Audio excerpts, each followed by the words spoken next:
حسب معمول اپنے دفتر میں بیٹھا کلائنٹس کو نپٹا رہا تھا۔ میرے چیمبر سے ایک نکلتا تو دوسرا داخل ہو جاتا۔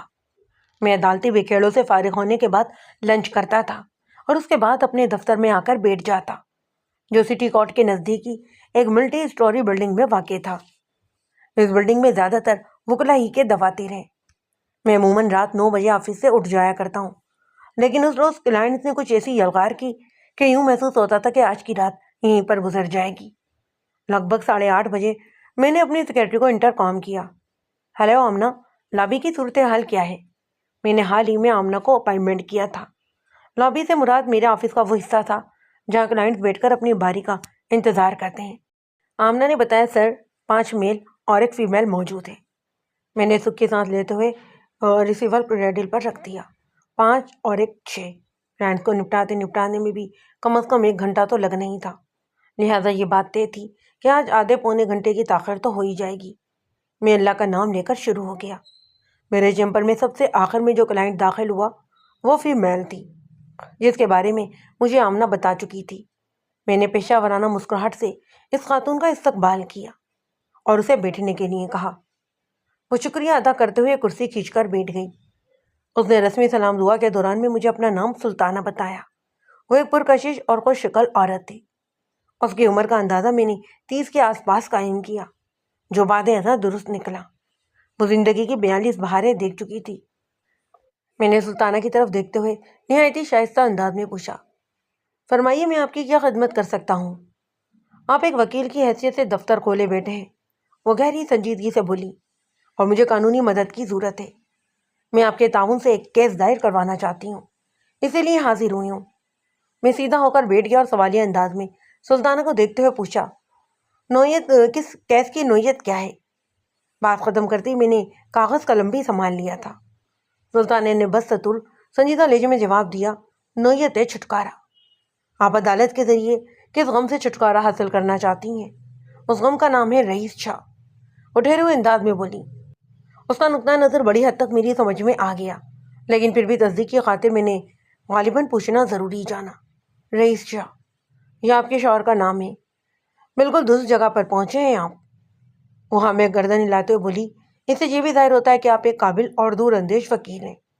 میں نے اپنی تعریف کو سنی انسنی کرتے ہوئے سلطانہ سے سوال کیا، لگے ہاتھوں ایک درست جگہ کا حد اور بابی بیان کر دیں جہاں پر میں بآسانی پہنچ گیا ہوں۔ سلطانہ نامی وہ خاتون بڑی پر اعتماد اور نڈر محسوس ہوتی۔ وہ بڑی کھلے ڈلے انداز میں مجھے اپنے مسئلے سے آگاہ کر رہی تھی۔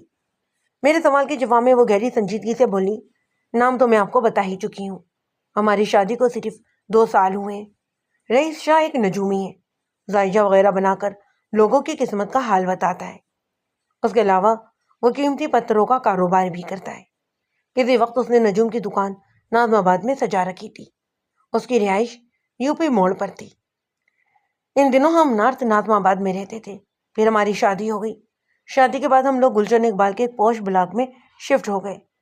اس کے ساتھ ہی رئیس شاہ نے اپنا کاروبار بھی گلشن میں یعنی بنگلے کے اندر ہی منتقل کر لیا۔ ناظم آباد کی ایک چھوٹی سی دکان میں جو کام آستانہ رئیسہ کے بین سے لے جا رہے تھا، وہ اب گلشن پہنچ کر شاہ کلینک میں بدل گیا۔ علاقہ اور ماحول بدلا تو شاہ صاحب ایک عام نجومی سے کنسلٹ اور پروفیسر شاہ بن گئے۔ ظاہر ہے ان کی فیس میں بھی اضافہ ہو گیا۔ اس نے چند لمحات کا توقف کر کے گہری سانس لی، پھر اپنی بات کو مکمل کرتے ہوئے بولی، یہ ہیں اب تک کے حالات بیگ صاحب۔ اس نے بڑی بے تکلفی سے مجھے بیگ صاحب کہا تو میں نے تشویش بھرے لہجے میں پوچھا، سلطانہ جی آپ نے اپنے شوہر کا جو جغرافیہ اور تاریخ بیان کی ہے، اس سے تو یہی پتہ چلتا ہے کہ آپ لوگوں نے ہر گزرتے دن کے ساتھ ترقی کی ہے۔ مقدِ کلامی کرتے ہوئے بولی، آپ لوگوں نے نہیں بیگ صاحب، صرف رئیس شاہ کہیں۔ میں نے احتیاط سے کام لیتے ہوئے کہا، خیر، کان کو سیدھا پکڑیں یا پھر گھما کر، اس سے کوئی فرق نہیں پڑتا۔ رئیس شاہ کی ترقی آپ ہی کی ترقی سمجھی جائے گی، آپ اس کی بیوی ہیں۔ میں آپ کی بات سے اتفاق نہیں کروں گی بیگ صاحب، وہ 2 ٹوک انداز میں بولی۔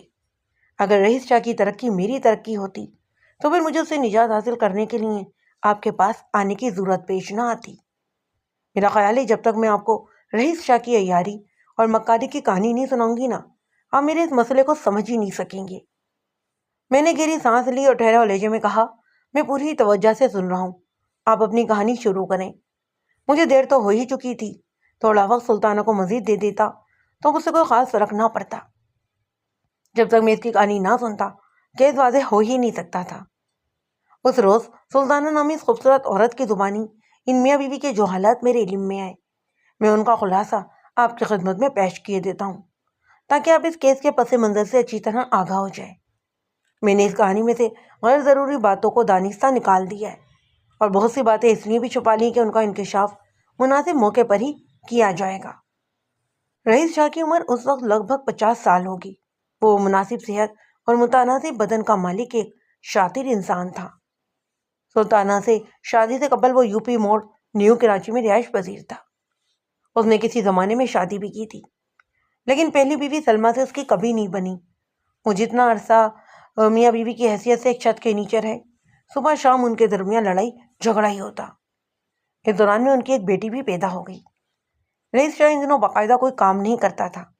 اگر کچھ کرتا بھی تھا تو وہ کام تھا ٹھیلا لگانا، اور آئے دن اس ٹھیلے کی نوعیت بھی بدلتی رہتی۔ کبھی وہ سبزی کا ٹھیلا بن جاتا تو کبھی چنا چاٹ کا، تو کبھی بریانی کا، تو کبھی بن کباب کا، تو کبھی بھوسے ٹکڑے کا۔ میاں بیوی کے بیچ اختلاف اور جھگڑے کے بہت سے عوامل ہوں گے، لیکن سب سے بڑا معاشی سبب معاشی تنگی ہی تھا۔ سب سے زیادہ دلچسپ بات یہ تھی کہ اس زمانے میں وہ محض رئیس ہی ہوا کرتا۔ سب کچھ اپنے ٹھپ پر آگے بڑھتا رہا، اور جب ان کی بیٹی صرف 2 سال کی ہوئی تو ایک رات سلمہ کا انتقال ہو گیا۔ رئیس شاہ کا کوئی بہن بھائی یا کوئی قریبی رشتہ دار اس دنیا میں موجود ہی نہیں تھا۔ 2 سال کی بچی کی پرورش کرنا کوئی آسان کام تھوڑی نہ تھا۔ لہٰذا صورتحال کو دیکھتے ہوئے صدف کا ماموں اسے اپنے ساتھ لے گیا۔ اعجاز حسین اور نگہت کے اپنے بھی بچے تھے، لہٰذا صدف ماموں ساتھ بہن بھائیوں کے ساتھ پروان چڑھنے لگی۔ اس دوران میں ایک عجیب چیز دیکھنے میں آئی۔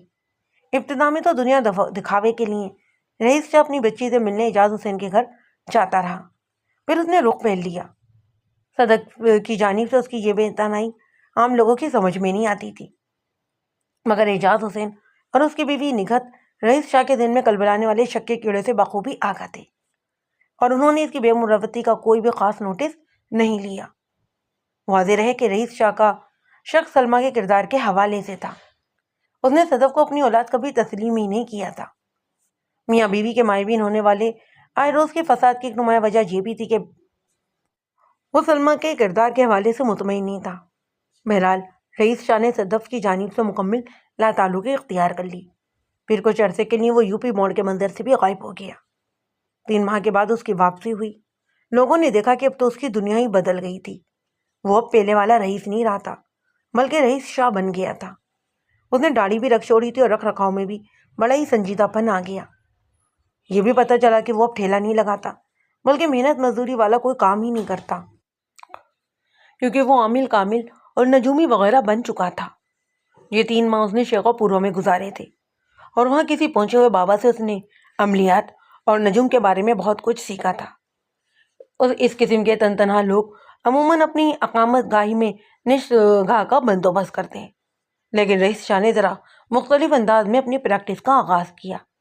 رہائش تو اس نے یو پی موڑ پر ہی رہنے دی، البتہ آستانے کے لیے اس نے ناظم آباد کے علاقے کا انتخاب کیا۔ سیف اللہ کے اڈے کے نزدیک ہی رئیس شاہ نے آستانہ رئیسہ قائم کر لیا۔ وہاں بیٹھ کر وہ لوگوں کے ذائچے وغیرہ بناتا، انہیں روحانی مشورے دیتا، بندش وغیرہ کا جھوڑ توڑ کرتا، ان کے لیے مختلف پتھر اور نگینیں تجویز کرتا۔ دیکھتے ہی دیکھتے اس کا یہ دھندا چل نکلا، اور اس کا آستانہ خواتین و حضرات سے آباد نظر آنے لگا۔ رئیس شاہ کے پاس آنے والے سائلین کی تعداد میں اضافہ ہوتا چلا جا رہا تھا۔ یہ لوگ اس کے کلائنٹس تھے۔ انہی لوگوں میں سے ایک تھی قمر النساء۔ قمر النساء کو وہم ہو گیا کہ اس کی بیٹی زیب النساء پر کسی نے کچھ کر دیا ہے، یعنی وہ کسی گہری بندش کے زیر اثر ہے۔ جہاں بھی اس کی رشتے کی بات چلتی، تھوڑے ہی دنوں میں معاملات بگڑ کر ختم ہو جاتے۔ حالانکہ اللہ نے اس کی بیٹی کو شکل عقل اور سبھی کچھ دے رکھا تھا۔ عمر بڑھ تیزی سے نکلتی چلی جا رہی تھی، اور وہ زیب النساء کی شادی کے لیے بہت پریشان تھی، اور اس لیے بھی کہ زیب النساء کا باپ عبد القادر اس دنیا سے اٹھ چکا تھا، اگرچہ نارتھ ناظم آباد میں ذاتی بنگلہ تھا۔ عبد القادر نے اپنی زندگی میں مختلف مالیاتی اداروں میں بھی اچھی خاصی رقم انویسٹ کر رکھی تھی، جہاں سے بڑا ہی معقول منافع آ جاتا، جو ان تینوں کی گزر بسر کے لیے کافی تھا۔ تینوں سے مراد قمر النساء، زیب النساء اور زیب النساء کا چھوٹا بھائی فیصل۔ فیصل کی عمر 15 کے آس پاس تھی۔ وہ ایک نکما اور آوارہ قسم کا نوجوان تھا۔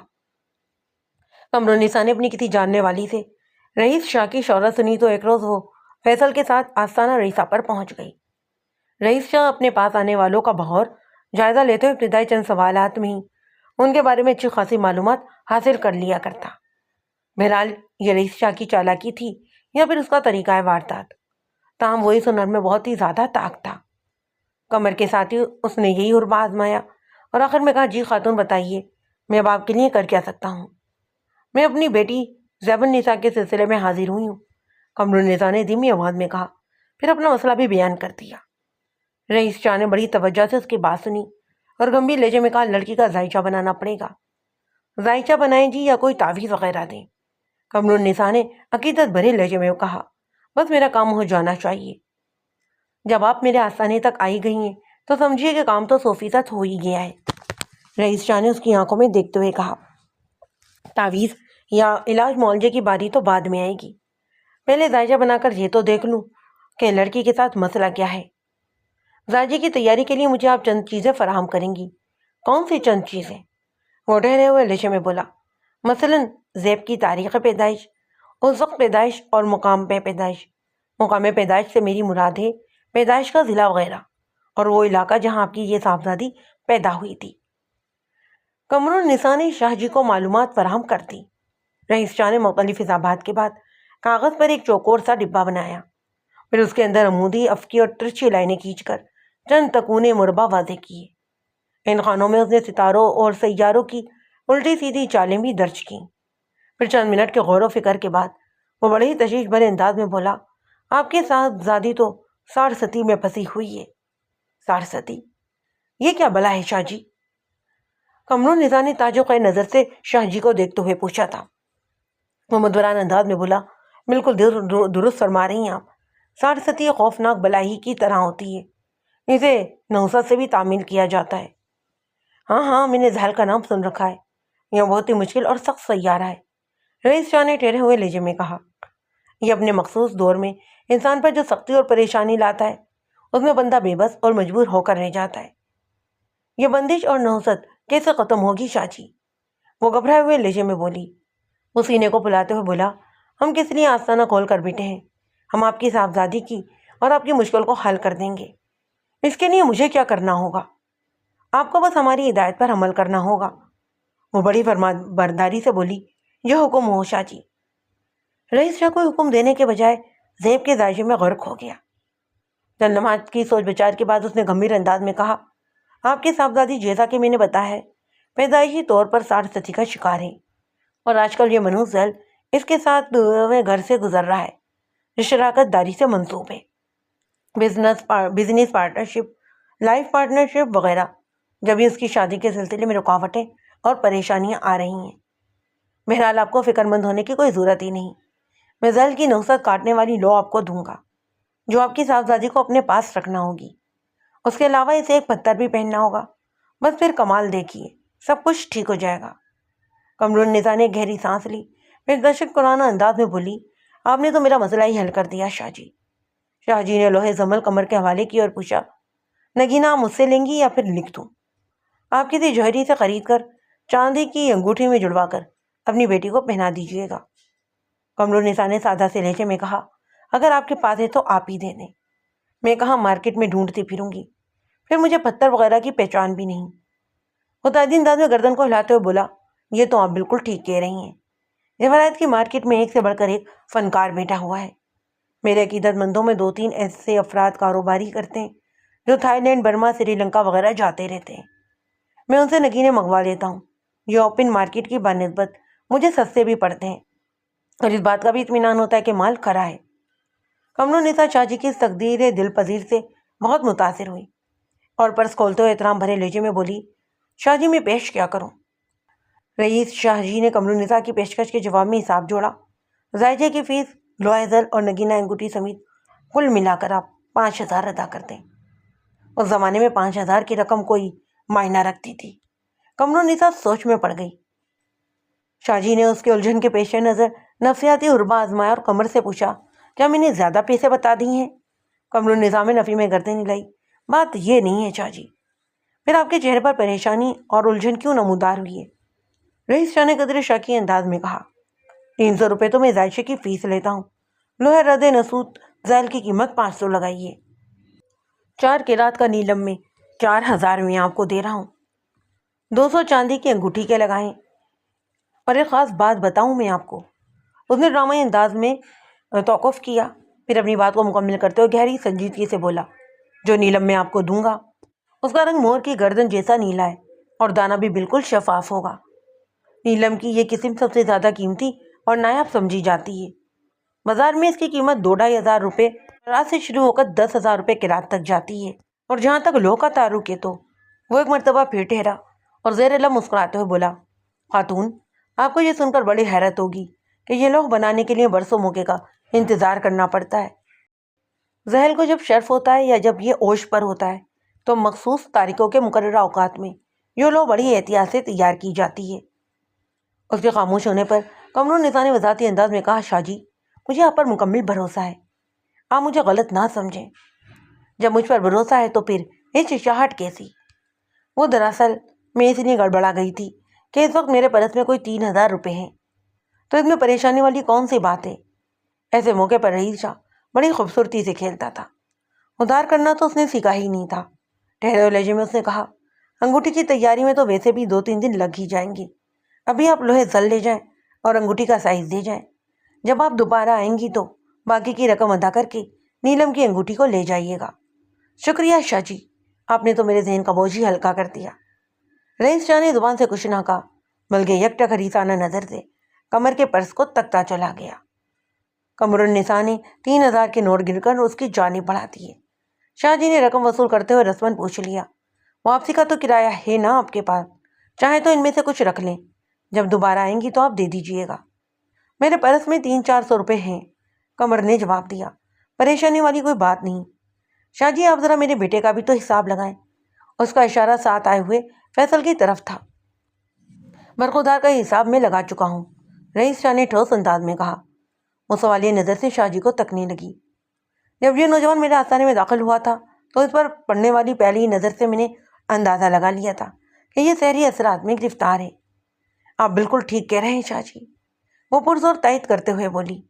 یہ 2-3 سال پہلے تک ایسا نہیں تھا، زیادہ خرابی 1 سال پہلے سے ہی شروع ہوئی ہے۔ تعلیم کو بھی خیر بات کہہ چکا ہے اور سارے ہی دن آوارہ گردی میں گزارتا ہے۔ کوئی چھوٹے سے چھوٹا کام بھی بول دو تو چڑ جاتا ہے۔ زیب سے بھی دن رات اس کا جھگڑا ہوتا رہتا ہے۔ سمجھ میں نہیں آتا میرے گھر کو نظر کس کی لگ گئی ہے، ایک قریبی رشتے دار کی، اور وہ ایک عورت ہے، رئیس شاہ نے بڑے ہی شاطر انداز میں کہا۔ قمر النساء نے چونک کر حیرت بری نظر سے رئیس شاہ کو دیکھنے لگی۔ وہ اپنے طریقہ واردات کو دراز کرتے ہوئے بولا، وہ چھوٹے قد کی ایک سانولی عورت ہے جس کی ایک دبلی پتلی بیٹی بھی ہے۔ رئیس شاہ کی نفسیاتی تک پابندیاں جاری رہیں۔ اس عورت کا تعلق تمہاری سسرال یعنی فیصل کی دودیال سے ہے۔ آج کل تم لوگوں کا اس عورت سے ملنا جلنا بھی نہیں، کیا میں غلط کہہ رہا ہوں؟ آپ نے تو میری نند نیلو کا نقشہ کھینچ ڈالا ہے شاہ جی، قمر نے حیرت میں ڈوبی ہوئی سسراتی آواز میں کہا۔ کیا میرا کھینچا ہوا نقشہ درست ہے؟ بالکل درست ہے شاہ جی۔ نیلو عرف نیلو میرے مرحوم نیلوفر عرف نیلو میرے مرحوم شوہر کی چھوٹی بہن ہے۔ ادھر میٹرول کے علاقے میں اس کے رہائش ہے۔ اس کی ایک دبلی پتلی فرحانہ بیٹی ہے جو لگ بھگ فیصل کی ہم عمر ہے۔ نیلوفر کا ارادہ تھا کہ میں فیصل کے لیے فرحانہ کو پسند کر لوں، لیکن میں نے 2 ٹوک الفاظ میں منع کر دیا، اور آپ کے اس انکار کے بعد ہی فیصل کی اس حالت میں منفی تبدیلی رونما شروع ہوئی ہے جو اس وقت عروج کی طرف بڑھ رہی ہے۔ رئیس شاہ نے ماہر شکاری کے مانند جال پھینک کر آہستہ آہستہ کھینچنا شروع کیا۔ رئیس شاہ ان لوگوں سے بہت خوش ہوتا تھا جو اس کے کام کو آسان بنا دیا کرتے، یعنی پریشانی کے ہاتھوں مجبور ہو کر وہ اسے ایسے ایسے نکات فراہم دیا کرتے جن کی بنا پر وہ بڑی آسانی سے اپنا کھیل کھیل لیا کرتا تھا۔ قمر بھی ایسا ہی ایک شکار تھی۔ شاہ جی، میں آپ کی علمیت اور قابلیت کو مان گئی ہوں۔ وہ عقیدت بری نظروں سے شاہ جی کو دیکھتے ہوئے بولی، بالکل ایسا ہی ہوا تھا۔ نیلو نے ایک ہندو عامل سے فیصل پر بڑا ہی گندا عمل کروا رکھا ہے، رئیس شاہ نے گمبھیر انداز میں کہا۔ اگر فوری طور پر اس کا توڑ نہ کیا گیا تو بچے کا دماغ بھی الٹ سکتا ہے۔ ڈرانے والی اور خطرناک باتیں نہ کریں شاہ جی، میرے فیصل کا علاج کر دیں آپ۔ وہ بڑی خوفزدہ نظروں سے شاہ جی کو دیکھتے ہوئے بولی، بچے کا علاج میں ضرور کروں گا۔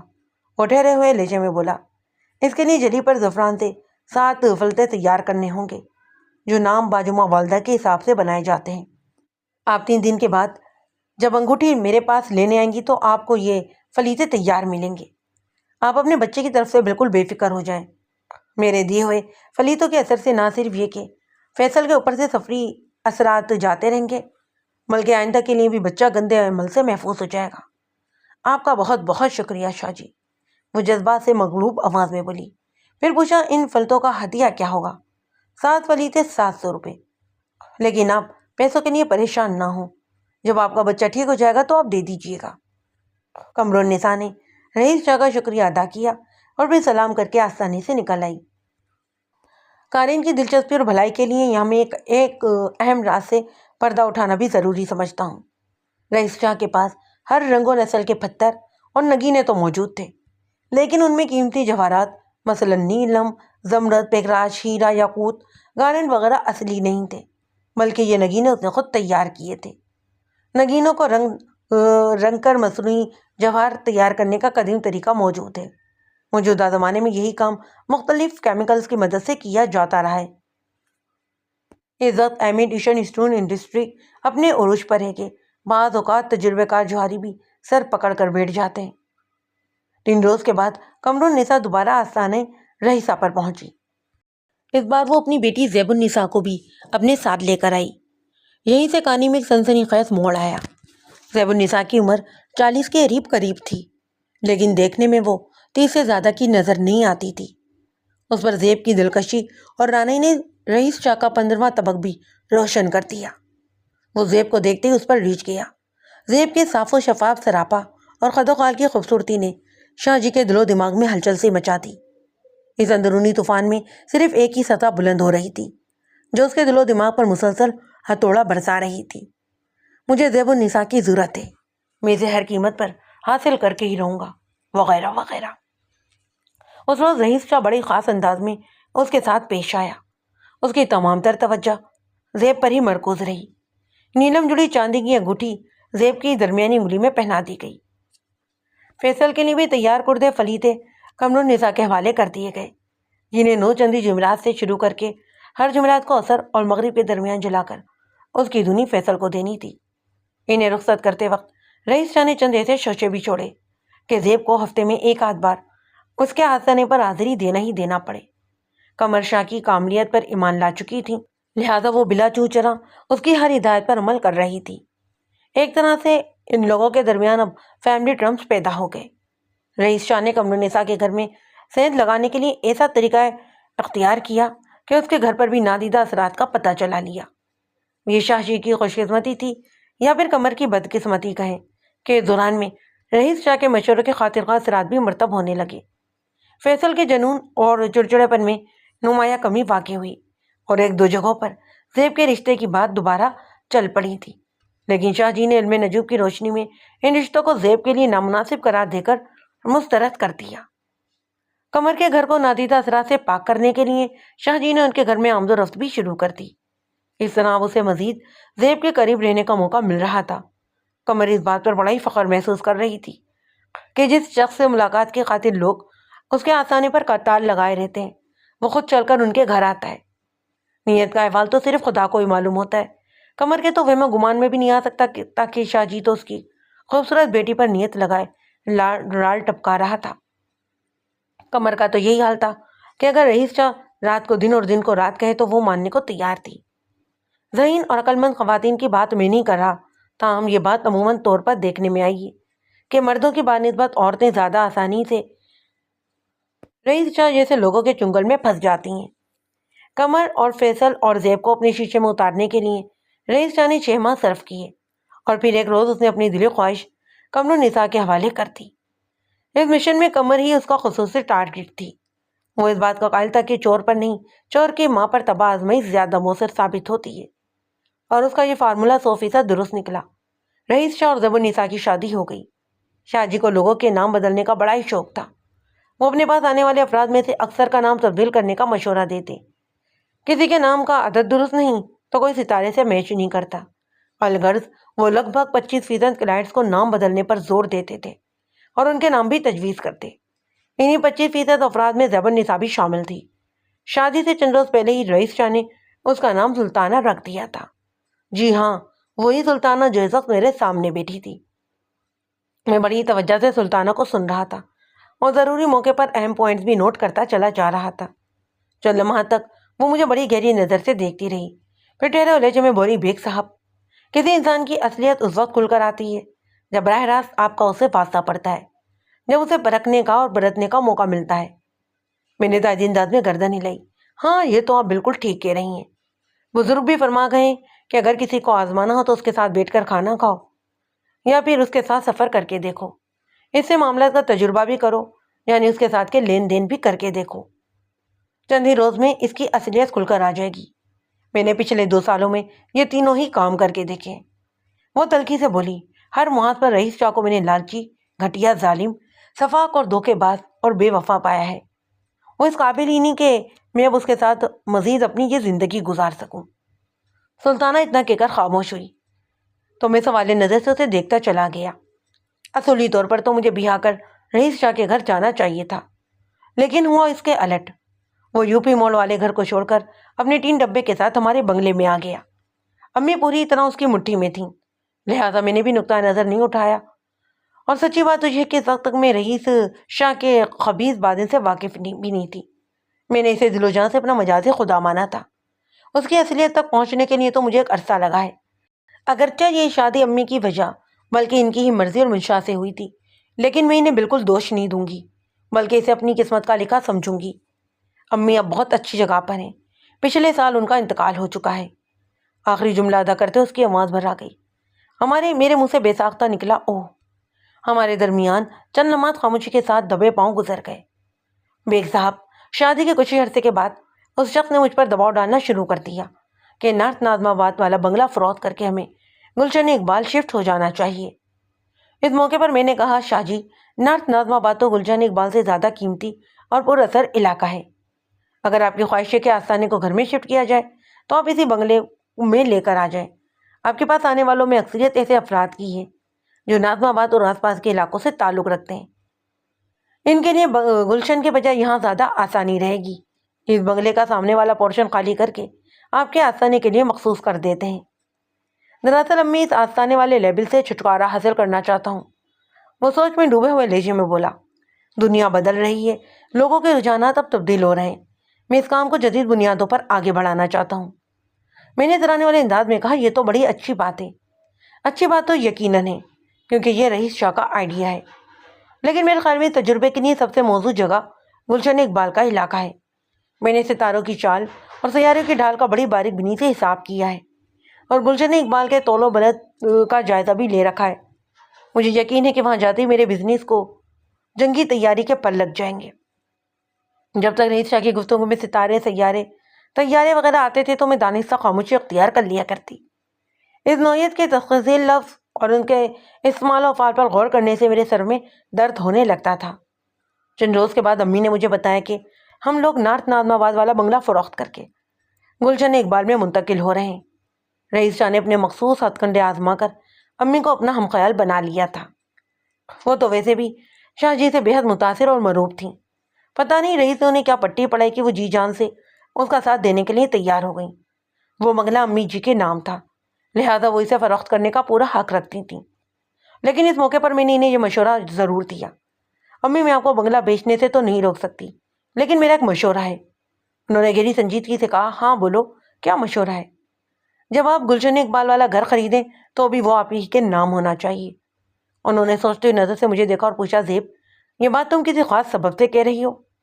سبب کا تو مجھے نہیں پتا، لیکن میری چھٹی حص مجھے بار بار کہہ رہی ہے کہ نیا گھر اگر آپ کے نام نہ ہوا تو بہت بڑی گڑبڑ ہو جائے گی۔ تم بھی شاہ جی کے ساتھ رہ کر نجومن بن گئی ہو۔ وہ زیر لب مسکراتے ہوئے بنی، بڑی بڑی پیش گوئیاں کرنے لگی ہو۔ میں جو کچھ بھی کہہ رہی ہوں اس کا تعلق علم نجوم سے نہیں ہے، پھر کس سے تعلق ہے؟ یہ میرے دل کی آواز ہے امی۔ اچھا ٹھیک ہے، میں اس معاملے کو دیکھ لوں گی۔ اور میں امی کی تسلی کے بعد بے فکر ہو گئی۔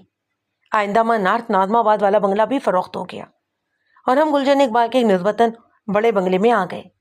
بنگلے کی مالکانہ حیثیت کے حوالے سے امی نے ایک انوکھا ہی فیصلہ کیا۔ اس بنگلے کے کاغذات تمہارے نام سے تیار ہوں گے زیب، انہوں نے وکیل کی موجودگی میں انکشاف کیا۔ میرا تو اب چل چلاؤ ہے، پتہ نہیں کب بلاوا آ جائے۔ میں نے اس موقع پر امی سے لڑنے کی کوشش کی، لیکن امی بھی ضد پر اتر آئیں۔ چنانچہ میں نے ان کی عمر، مرتبے اور خواہش کے احترام میں گردن کو جھکا دیا۔ اس طرح گلشن اقبال والے بنگلے کے بلا شرکت غیرے میں مالکن بن گئی۔ بعد ازاں ایک موقع پر امی کے منہ سے روا روی میں ایک بات نکل گئی، جسے سن کر مجھے یقین ہو گیا کہ میری چھٹی حص غلط نہیں کہہ رہی تھی۔ رئیس شاہ کا کوئی قصہ چل رہا تھا کہ امی نے کہا، شاہ جی نے گرچہ اپنی زبان سے تو کچھ نہیں کہا، لیکن ان کے انداز سے مجھے یوں محسوس ہوا تھا جیسے یہ گلشن والا بنگلہ وہ اپنے نام سے لینے کا ارادہ رکھتے تھے۔ جب یہ میں نے بنگلہ تمہارے نام سے خریدا ہے زیب، میں نے شاہ جی سے بھی وہی کہا تھا جو تم سے کہہ رہی ہوں۔ میں اب اپنی زندگی کے آخری دور سے گزر رہی ہوں، یہ سبھی دولت و جائیداد تم لوگوں کی ہے، میں اس کا کیا کروں گی؟ تم بڑی ہو، مجھے یقین ہے کہ تم زیادہ سے زیادہ فیصل کا خیال رکھو گی، اور تم سے بڑھ کر اس کا کوئی خیال رکھ ہی نہیں سکتا۔ امی کا کہا سچ ثابت ہوا۔ گلشن اقبال والے بنگلے میں شفٹ ہونے کے کچھ ہی عرصے کے بعد وہ اس دنیا سے اس دنیا میں شفٹ ہو گئیں، اور رئیس شاہ کا بھی کہا درست ہوا۔ گلشن اقبال والے بنگلے میں کاروبار منتقل کرتے ہی اس پر دھن برسنے لگا، اور اس کے کئی اسباب بھی ہیں۔ وہ ابھی رئیس شاہ یا شاہ جی نہیں رہا، بلکہ پروفیسر شاہ بن گیا ہے۔ اس کا کاروبار آستانہ رئیسہ سے نہیں بلکہ شاہ کلینک کے نام سے پہچانا جاتا ہے، اور وہ کوئی عام سا نجومی یا کامل نہیں رہا، بلکہ کنسلٹ بن گیا ہے۔ اور اس کے اندر سب سے بڑی تبدیلی یہ آئی ہے کہ وہ انتہائی شفاق، ظالم اور کاروباری ہو گیا ہے۔ پہلے وہ غریب غربا سے تھوڑی بہت رعایت کر دیا کرتا تھا، ابھی ایسی کوئی کہانی نہیں۔ اس کے طلب کردہ پیسے پہلے جمع کرواؤ، پھر کام ہوگا، پیسے نہیں ہیں تو گھر جاؤ۔ یہ تو بڑی خراب بلکہ بےہودہ صورتحال ہے۔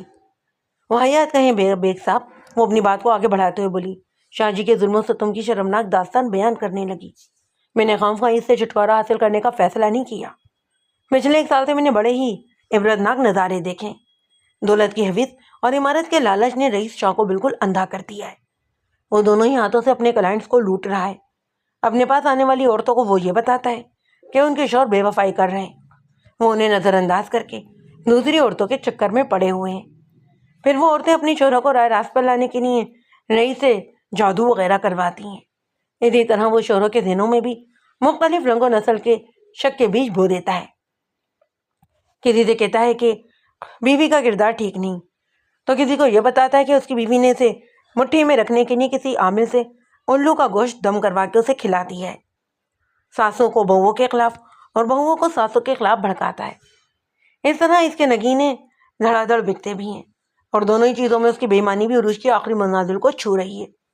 پچھلے دنوں صرف مشتری پڑا تھا۔ مشتری کی لو سونے کے پنجرے پر بنائی جاتی ہے، لیکن رئیس شاہ نے کسی سستی سی نرم دھات پر سونے کا پانی چڑھوا کر یہ الوا درجنوں کے حساب سے تیار کی تھی، جنہیں سونے کا کہہ کر اپنے کلائنٹس کو بیچا ہے۔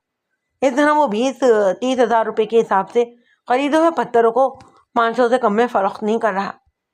میرے لیے سب سے زیادہ دکھ اور اذیت کی بات یہ ہے کہ بعض سادہ لو عورتیں رئیس شاہ کے مطالبہ پورا کرنے کے لیے اپنے زیور تک فروخت کر دیتی ہیں۔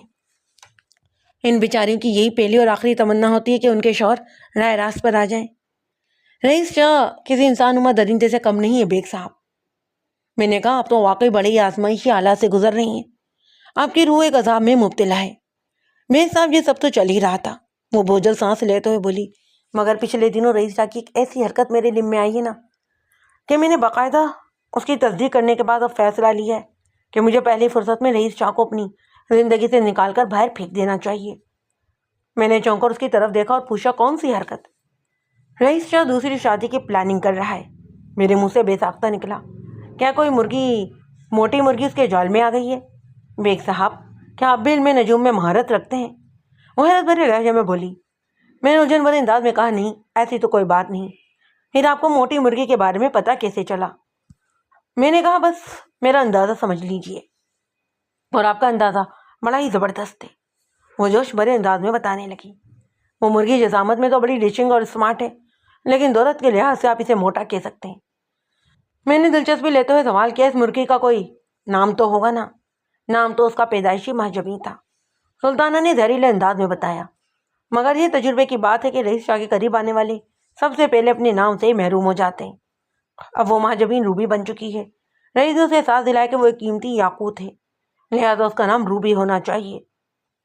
لمحاتی توقف کر کے اس نے سلسلہ کرام کو جاری رکھتے ہوئے مزید بتانے لگی، روبی ہاکی اسٹیڈیم کے نزدیکی کنڈا مارکیٹ میں ایک بہت بڑا بیوٹی پارلر چلاتی ہے۔ اس کی رہائش فیز 5 کے ایک لگژری بنگلے میں۔ یہ عورت طلاق یافتہ اور خود مختار ہے۔ مال و دولت کی اس کے پاس کوئی کمی ہی نہیں۔ آج کل روبی رئیس شاہ کی مٹھی میں، اور عنقریب وہ شادی بھی کرنے والے ہیں۔ یہ ساری معلومات آپ تک کیسے پہنچی ہیں؟ اس کے خاموش ہونے پر میں نے پوچھا۔ رئیس شاہ کے ایک سابق دوست ریاست علی سے۔ سابق دوست؟ میں نے سوالی انداز میں اس کی طرف دیکھا۔ ریاست علی کی ادھر لیاقت آباد کی صرافہ مارکیٹ میں پتھروں اور نگینوں کی بہت بڑی دکان ہے۔ وہ وضاحت کرتے ہوئے بولی، کسی زمانے میں رئیس شاہ ریاست سے نگینہ خریدا کرتا تھا اور اپنے کلائنٹس کو بھی پتھروں کی خریداری کے لیے ریاست ہی کے پاس بھیجا کرتا۔ دونوں میں ہی گہری دوستی تھی اور ریاست اکثر ہمارے گھر بھی آیا کرتا۔ لیکن جب سے ہم گلشن اقبال میں شفٹ ہوئے، رئیس شاہ پروفیسر بن گیا ہے اور اس نے اپنے پرانے دوستوں سے بھی جان چھڑا لی ہے۔ ریاست علی بھی انہی میں سے ایک ہے۔ نگینوں کے معاملے پر تو ان دونوں کے بیچ باقاعدہ جھگڑا بھی ہوا۔ پچھلے دنوں ریاست نے فون کر کے مجھے رئیس شاہ کے نئے لچھنوں کے بارے میں بتایا تھا۔ میں چونکہ رئیس شاہ کی رگ رگ سے واقف ہوں تو اسی لیے مجھے ریاست علی کی اطلاع پر اسی وقت یقین آ گیا، لیکن میں نے پھر بھی تصدیق ضروری سمجھی۔ ریاست کی ہدایت اور فراہم کردہ معلومات کی روشنی میں جب میں نے خفیہ انداز میں تحقیق کی تو اس اطلاع کو بالکل درست پایا۔ رئیس شاہ واقعی روبی سے شادی کرنے والا ہے۔ کیا آپ اپنے شوہر سے صرف اس لیے چھٹکارا حاصل کرنا چاہتی ہیں کہ وہ روبی سے شادی کرنے جا رہا ہے؟ اس کے خاموش ہونے پر میں نے سوال کیا۔ بنیادی وجہ تو وہی ہے جو میں آپ کو بتا چکی ہوں۔ رئیس شاہ اپنی فطرت، مزاج اور سوچ کے مطابق کسی جنگلی درندے سے کم نہیں۔ اس کماش کے آدمی کے ساتھ زندگی گزارنا کسی جہنم میں رہنے کے ہی متوارف ہے۔ پچھلے 6 ماہ سے ہمارے مابین ایک خاموش اعصابی جنگ جاری ہے، اور جہاں تک روبی سے رئیس کی شادی کا سوال ہے نا، تو مجھے اس بات سے قطعاً کوئی پریشانی نہیں کہ وہ روبی سے شادی کرتا ہے یا زمرد سے یا پھر الماس سے۔ میں تو بس اس امر کے لیے فکر مند ہوں کہ وہ مجھے چھوڑ کر دوسری شادی کرنا چاہتا ہے۔ آپ کو چھوڑ کر؟ کیا مطلب؟ میں نے پوچھا۔ روبی نے شرط عائد کی ہے کہ رئیس مجھے فارغ کرنے کے بعد اسے اپنائے گا۔ وہ وضاحت کرتے ہوئے بولی، پچھلے چند دنوں سے رئیس کا رویہ بھی یہی پیغام دے رہا ہے کہ وہ مجھے چھوڑ کر آگے بڑھ جائے گا۔ ہماری شادی کو 2 سال ہو گئے اور ہماری کوئی اولاد بھی نہیں۔ دوسری شادی کے حوالے سے اگر دیکھا جائے تو یہ محرومی میرے لیے مائنس اور رئیس کے لیے پلس پوائنٹ ہے۔ اس سے پہلے کہ وہ مجھے فارغ کرے، میں اسے چھٹکارا حاصل کرنا چاہتی ہوں۔ مجھے کسی بھی قیمت پر طلاق کا توق گلے میں نہیں لٹکانا۔ ادھر آپ نے میری جانب سے خلا کا کیس عدالت میں دائر کیا، ادھر میں باحکم عدالت دھکے مار کر رئیس شاہ کو اپنے بنگلے سے باہر نکال دوں گی۔ جب کیس عدالت میں ہوگا تو رئیس کو ایک شوہر کی حیثیت سے میرے ساتھ رہنے کا حق بھی نہیں رہے گا۔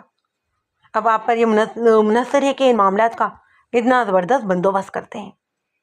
میں چاہتی ہوں کہ آج جب رئیس شاہ روبی سے شادی کرے تو اس کا اسٹیٹس ایک ٹکرائے ہوئے گھر سے بے دخل بلکہ زندگی سے بے دخل کیے ہوئے شور کا ہو۔ میں نے یقین سے کہا ایسا ہو جائے گا۔ میں عدالت کی طرف سے ایسا کامل بندوبست کروا دوں گا کہ رئیس شاہ کو خلا کے پیپرز کے ساتھ ہی گھر سے بے دخلی کا نوٹس بھی ملے گا۔ پہلے اسے گھر چھوڑنا ہوگا، اس کے بعد عدالت میں پیش ہو کر آپ کو بھی آزاد کرنا پڑے گا۔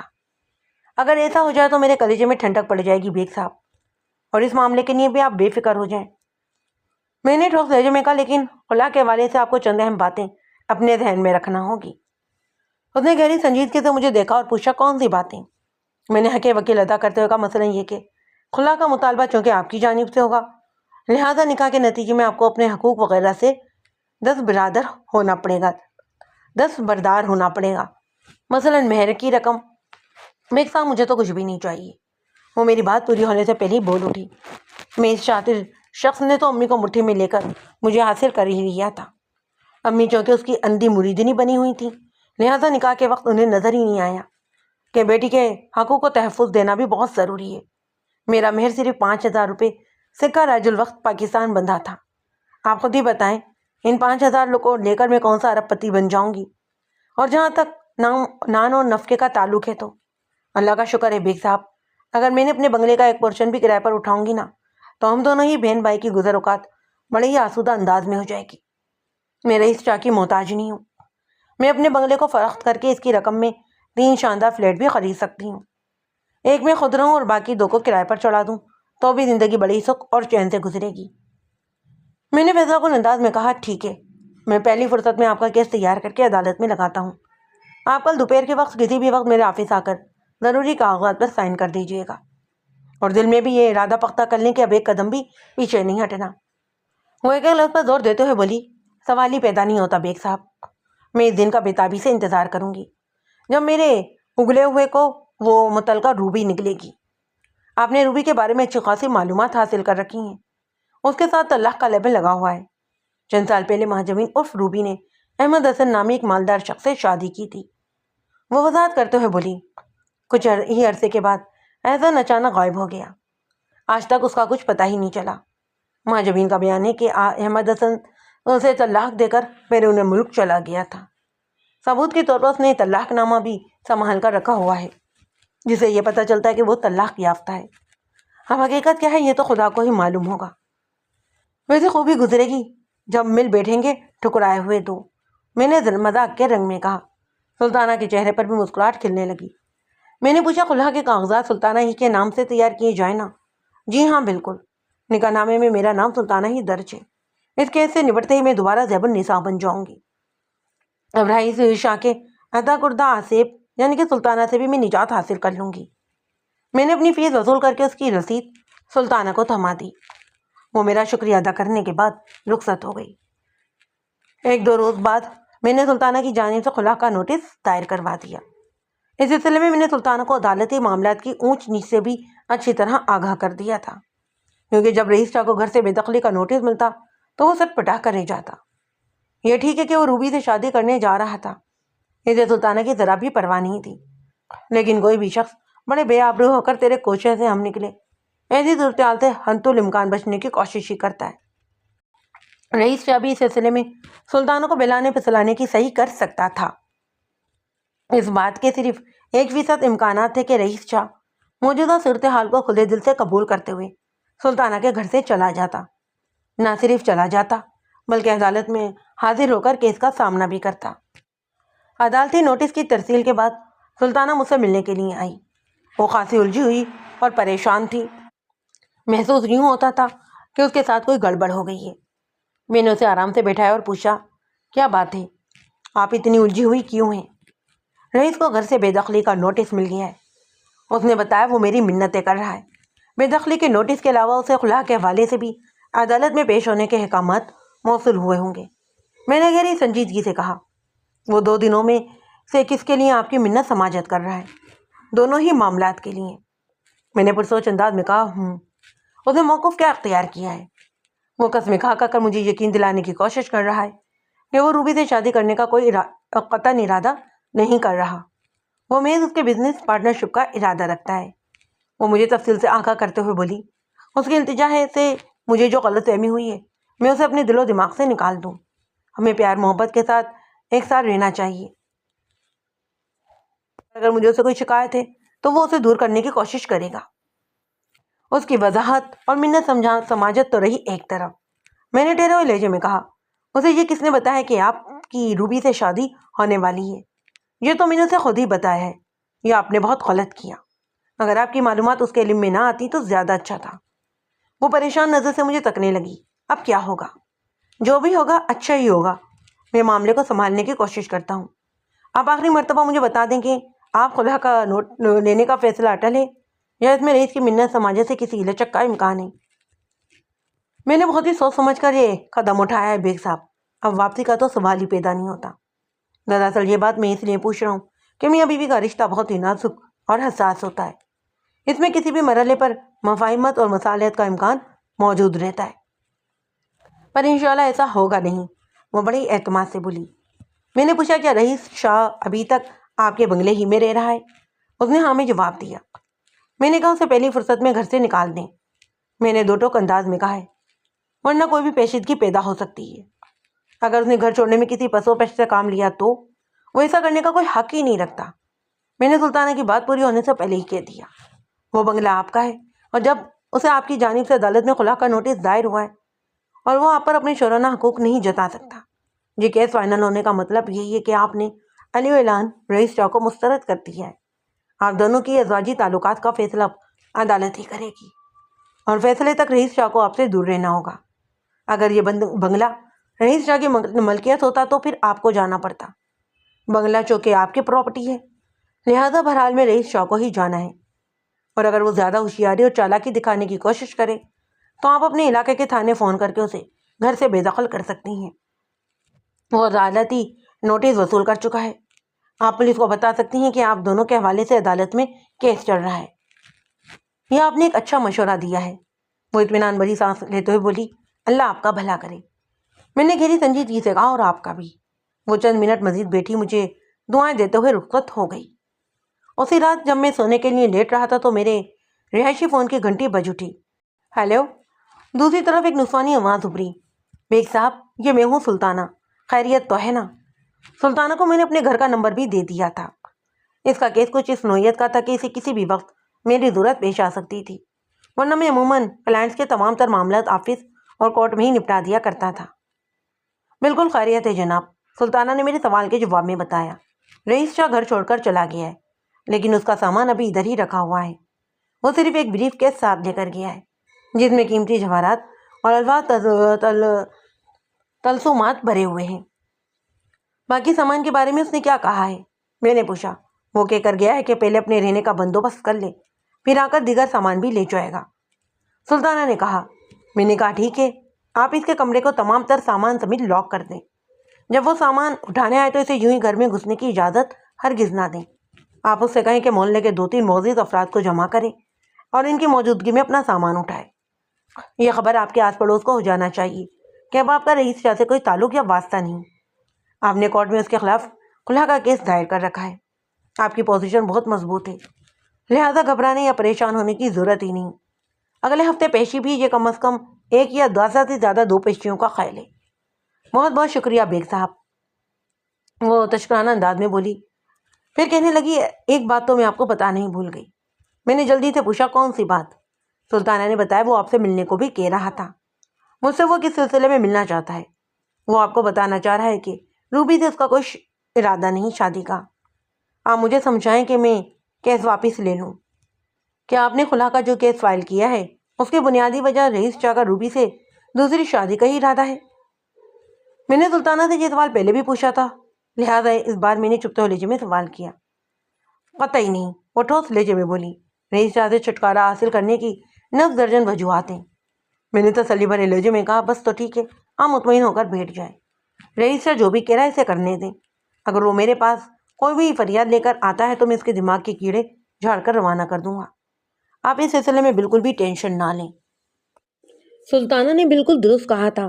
میں نے رات کو سلطانہ سے ہونے والی گفتگو کو اپنی یادداشت میں زیادہ جگہ نہیں دی تھی، لہٰذا اگلے روز دفتر میں جب میری سیکرٹری آمنہ نے مجھے بتایا کہ کوئی پروفیسر شاہ مجھ سے ملنے آئے ہیں تو فوری طور پر مجھے کچھ بھی یاد نہ آیا، اور بے ساختہ میں نے پوچھا، کون پروفیسر؟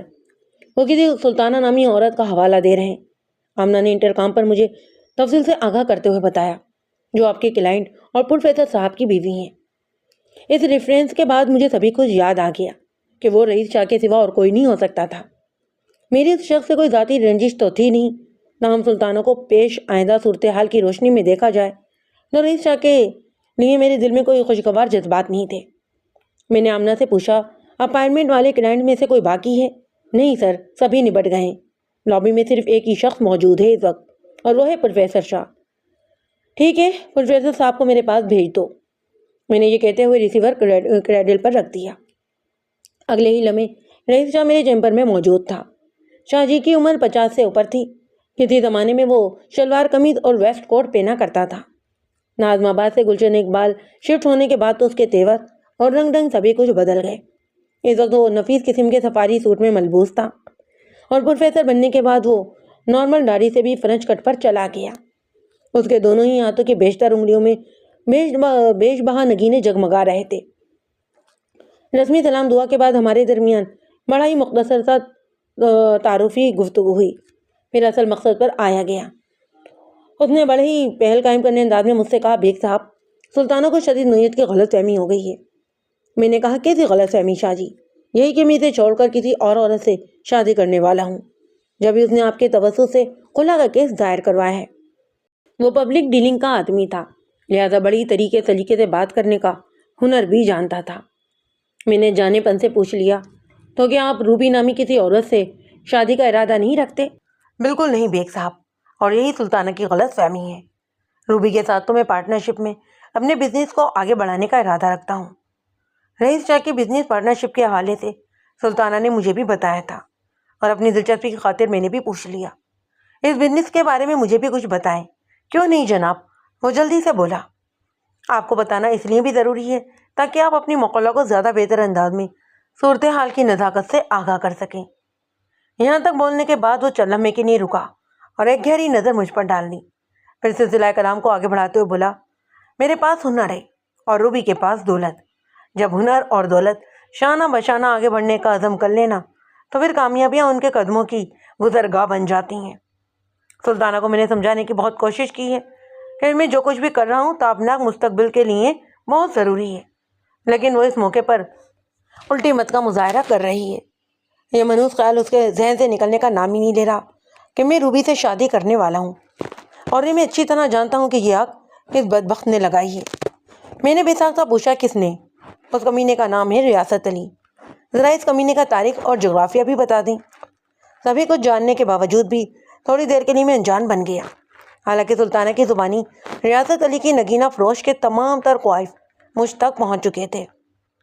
رئیس شاہ نے اپنے اس سابق دوست کے بارے میں بڑے کڑوے انداز میں مجھے مختصر بتایا، پھر کہا، سلطانہ آج کل اس شخص کے ہاتھوں کھلونا بنی ہوئی ہے۔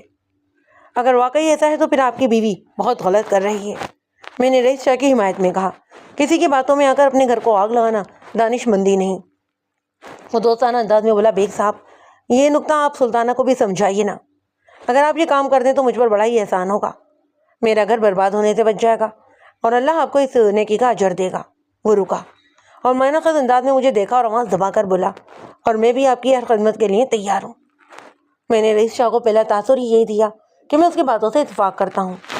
اس کے خاموش ہونے پر میں نے گمبھیر آواز میں کہا، شاہ جی اس خلا کے سلسلے میں میرے پاس جو بھی کیس آتے ہیں نا، میں ان عورتوں کو یہی سمجھانے کی کوشش کرتا ہوں کہ یہ طریقہ درست نہیں، وہ اس نوعیت کے مقدمے سے باز آ جائیں۔ یہ نصیحت بہت کم عورتوں کو سمجھ میں آتی ہے۔ میں نے آپ کی بیوی کو بھی اس معاملے کے نشیب و فراز سے آگاہ کیا، لیکن وہ اپنی ضد پر اڑی ہوئی ہے۔ خیر، آپ کی فرمائش پر میں ایک اور کوشش کر کے دیکھ لیتا ہوں۔ آپ 2-3 دنوں کے بعد دوبارہ آ کر مجھ سے ملیں، ہو سکتا ہے کہ اللہ کوئی بہتری کی راہ نکال دے، تو اس کا مطلب یہ ہے کہ آپ میرا کام کرنے کو تیار ہیں۔ وہ اطمینان بھرے لہجے میں بولا، میں سچائی، صداقت اور انصاف کے اصول کے لیے کام کرتا ہوں۔ میں نے ایک لفظ پر زور دیتے ہوئے کہا، اب جو بھی ان کا طلبگار ہو، اور جہاں تک میاں بیوی کے ازواجی معاملات کا تعلق کہنا، تو میری ہمیشہ یہ کوشش رہی ہے کہ یہ معاملہ بگڑنے ہی نہ پائے۔ آپ زیادہ پریشان نہ ہوں، اس مسئلے کا بھی حل نکل ہی آئے گا۔ اس نے میرا شکریہ ادا کیا اور اپنے بیگ میں سے نوٹوں کی ایک گڈی برآمد کرنے کے بعد بولا، آپ کی بیگ کتنی ہے بیگ صاحب؟ میں اس کیس کی فیس آپ کی بیوی سے وصول کر چکا ہوں شاہ جی۔ وہ معاملہ بگاڑنے کے لیے سلطانہ نے آپ کو دی تھی۔ وہ بولا، میں معاملہ بنانے اور سنبھالنے کے لیے دے رہا ہوں۔ میں نے کہا، ابھی یہ رقم آپ میری مانت جان کر اپنے پاس محفوظ رکھیں۔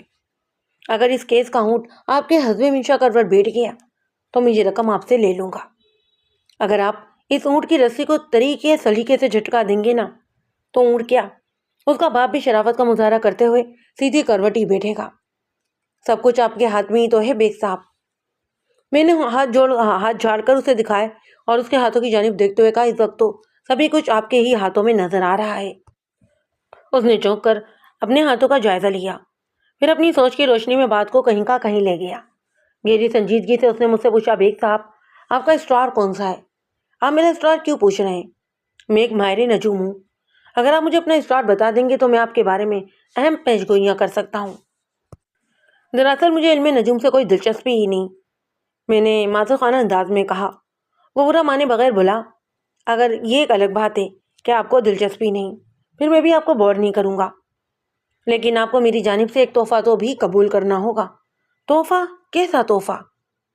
میں نے سوالیہ نظر سے اس کی طرف دیکھا۔ وہ سسپینس پیدا کرتے ہوئے بولا، پہلے آپ یہ بتائیں کہ آپ کا اسٹار کون سا ہے؟ میں نے جان چھوڑانے والے انداز میں کہا، مجھے نہیں معلوم۔ وہ جان چھوڑنے کو تیار ہی نہیں تھا۔ پوچھا، ڈیٹ آف برتھ تو یاد ہی ہوگی نا؟ میں نے اسے اپنی تاریخ پیدائش بتا دی۔ یعنی کہ آپ کی تاریخ پیدائش ہے فیروزہ اور زمرود۔ اس نے ٹھہرے ہوئے لہجے میں کہا، اس وقت یہ دونوں ہی پتھر میرے بیگ میں موجود ہیں، میں دکھاتا ہوں، آپ ان میں سے کوئی ایک پسند کر لیں، اور آپ انکار بھی نہیں کریں گے کیونکہ کسی کے تحفے کو ٹھکرانا اس کا دل توڑنے کے متوارف ہوتا ہے۔ میں نے کچھ نہیں کہا۔ وہ چند لمحات تک اپنے ہینڈ بیگ کے ساتھ مصروف رہا، پھر 2 مستطیل لکڑیاں اسی بیگ میں سے نکال کر میری جانب بڑھاتے ہوئے بولا، یہ لیں پسند فرمائیں جی۔ ان لکڑیوں میں سے ایک پر عمدہ قسم کا فیروزہ اور دوسری پر اعلیٰ نسل کا زمرد فکس تھا۔ میں نے آج تک پتھر اور جواہرات کو نگینوں اور زیورات میں جڑا ہوا دیکھا تھا۔ یہ انداز میرے لیے بڑا ہی منفرد اور نیا تھا۔ جب یہ بات میں نے رئیس شاہ سے پوچھی تو اس نے ان الفاظ میں ان کی وضاحت کی، یہ نگینے ایران سے منگوائے ہیں میں نے، وہاں جواہرات کو ڈسپلے کرنے کا یہی طریقہ رائج ہے۔ ایرانی جوہری اس بات کو سخت ناپسند کرتے ہیں کہ نگینے کو چھو کر دیکھا جائے، آپ بھی ٹچ کیے بغیر ہی پسند کر لیں۔ وہ دونوں ہی نگینے نہایت ہی شفاف اور اعلیٰ معیار کے تھے۔ میں نے رئیس شاہ کے جذبات کی قدر کرتے ہوئے ڈرتے ڈرتے زمرد کا تحفہ قبول کر لیا۔ ڈرتے ڈرتے اس لیے کہ میری معلومات کے مطابق شاہ جی نے بڑے ہی عمدہ نظر آنے والے آرٹیفیشل اسٹون بھی تیار کر رکھے تھے۔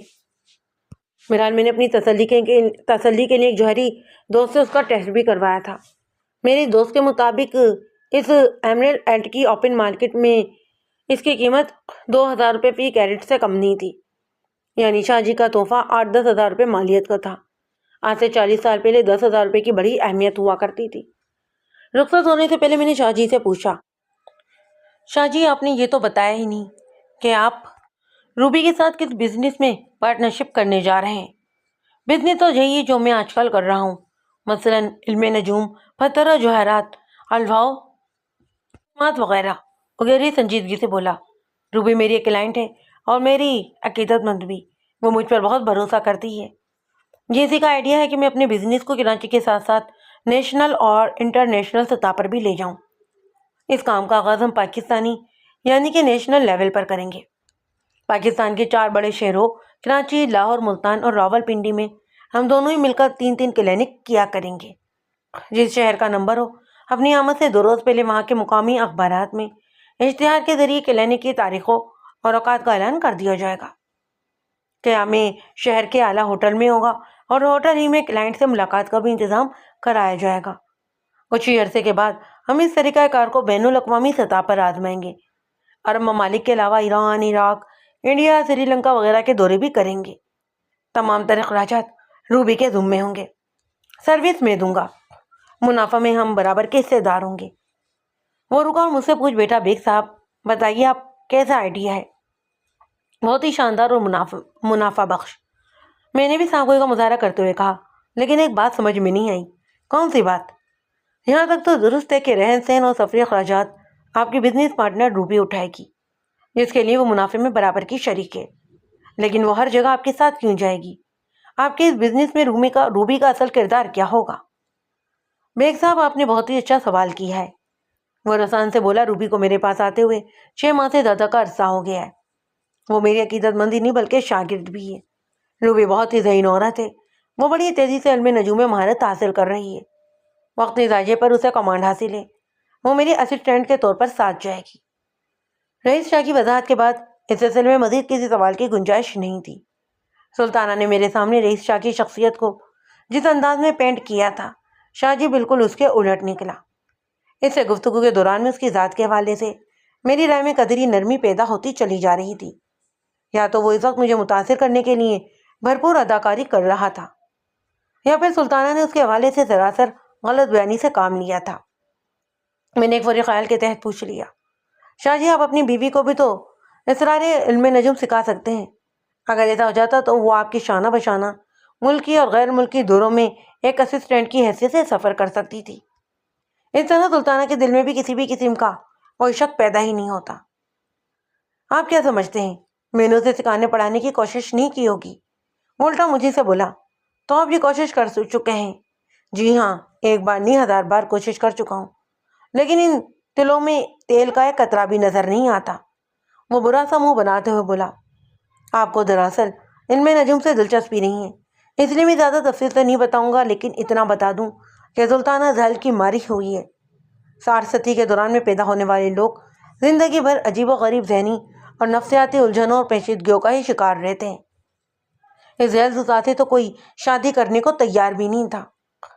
اللہ بخشے اس کی ماں قبر النساء کو، وہ میرا بڑا ہی احترام کرتی تھی، سو میں اس کی درخواست کو رد ہی نہیں کر سکا اور اس زہل کی ماری کو گلے لگا لیا، ورنہ آج تک دروازہ کھلے رشتے کا انتظار کر رہی ہوتی۔ لیکن شاہ جی، میں نے تو سنا ہے کہ آپ نے خاص پلاننگ کے تحت قمر النساء کو مٹھی میں لے کر سلطانہ سے شادی کی تھی۔ وہ تنزیہ لہجے میں بولا، یہ فلسفہ آپ نے سلطانہ کی ہی زبانی سنا ہوگا بیگ صاحب۔ اس نے آپ کو یہ بھی بتایا ہوگا کہ میں ایک لالچی، ظالم اور سفاک انسان ہوں۔ میری نظر صرف اس کی دولت پر لگی ہوئی ہے اور ان کی مجبوریوں کی میری نگاہ میں کوئی اہمیت ہی نہیں۔ ہاں، یہ سب کچھ تو اس نے مجھے بتایا، اور انہیں اسباب کی بنا پر وہ آپ سے الگ ہونے کا ارادہ بھی رکھتی ہے۔ میں نے خاموشی کا مظاہرہ کرتے ہوئے کہا، تو کیا ایسا کچھ نہیں ہے؟ ہرگز نہیں، یہ سبھی کوئی سلطانہ کا دماغی فطور ہے، بیمار ذہن کی پیداوار۔ حیرت ہے، میں نے سسراتی آواز میں کہا، سلطانہ نے آپ کی ذات کے حوالے سے مجھے جو کچھ بتایا ہے، آپ اس کے الٹ ہی بیان کر رہے ہیں۔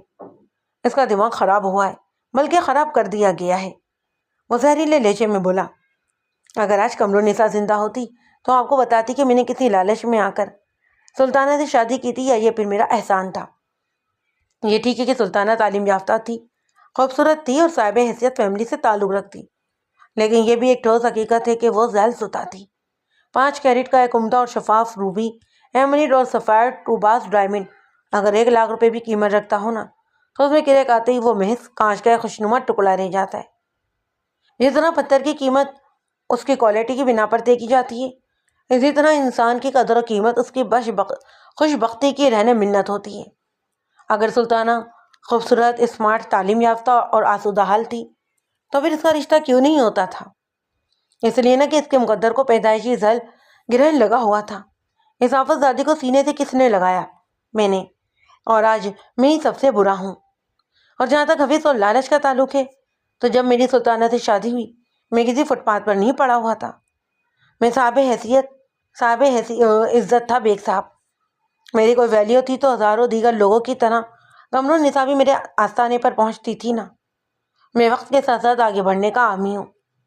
یہ ٹھیک ہے کہ میں نے ناظم آباد سے گلشن اقبال کے آنے کے بعد اپنے معاوضے میں سے اچھا خاصا اضافہ کر دیا، لیکن آپ کو تسلیم کرنا پڑے گا کہ میں کسی کلائنٹ کو گھر سے بلا کر نہیں لاتا۔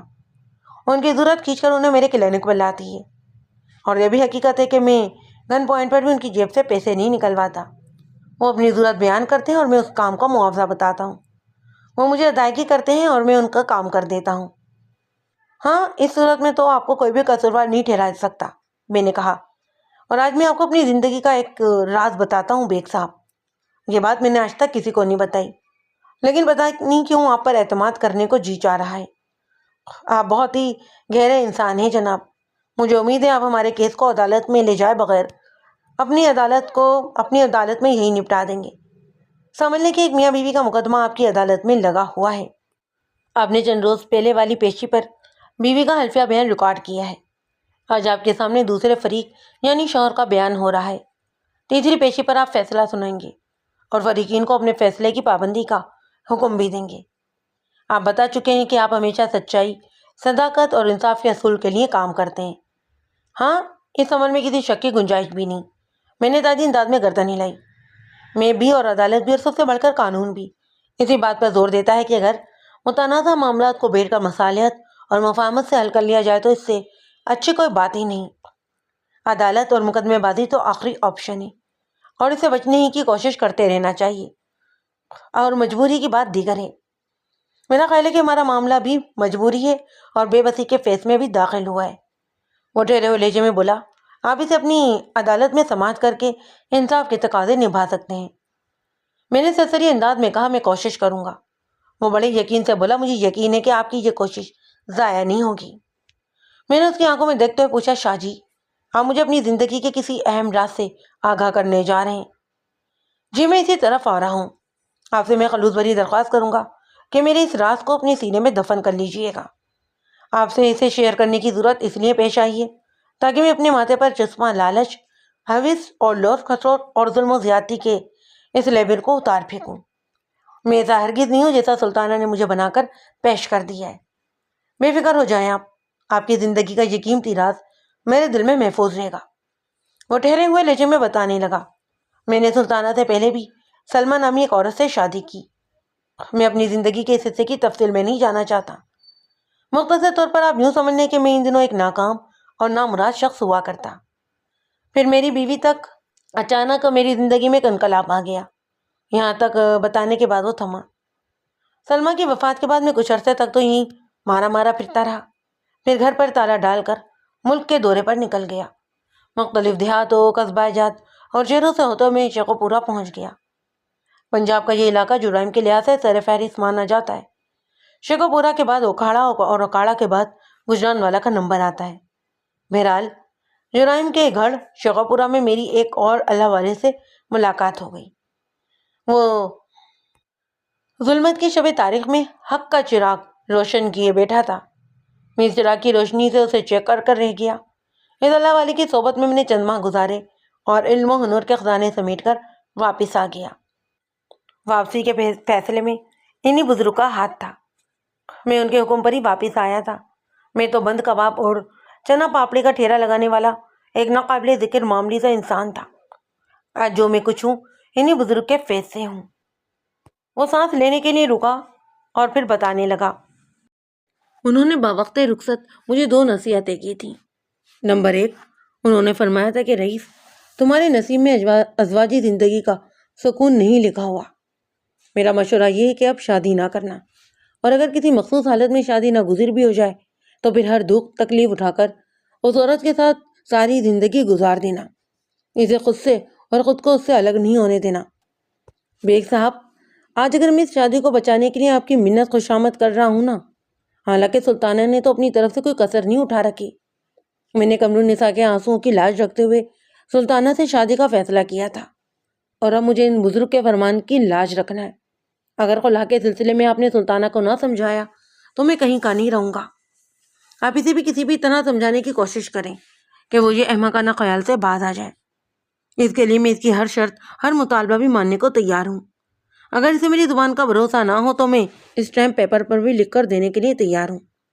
آپ اپنی وکالت میں مجھ سے کسی بھی نوعیت کا ڈاکومنٹ سائن کروا لیں۔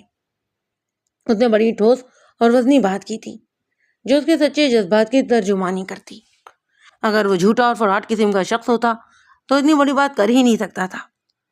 رئیس شاہ نے اپنی پہلی شادی کا حوالہ دیتے ہوئے اپنی بیٹی صدف کا کہیں ذکر نہیں کیا تھا، جسے سلطانہ کے بقول اس کے ماموں اعجاز حسین اپنے ساتھ لے گیا تھا۔ میں بھی ماضی کے اس قصے پر مٹی ڈال دی۔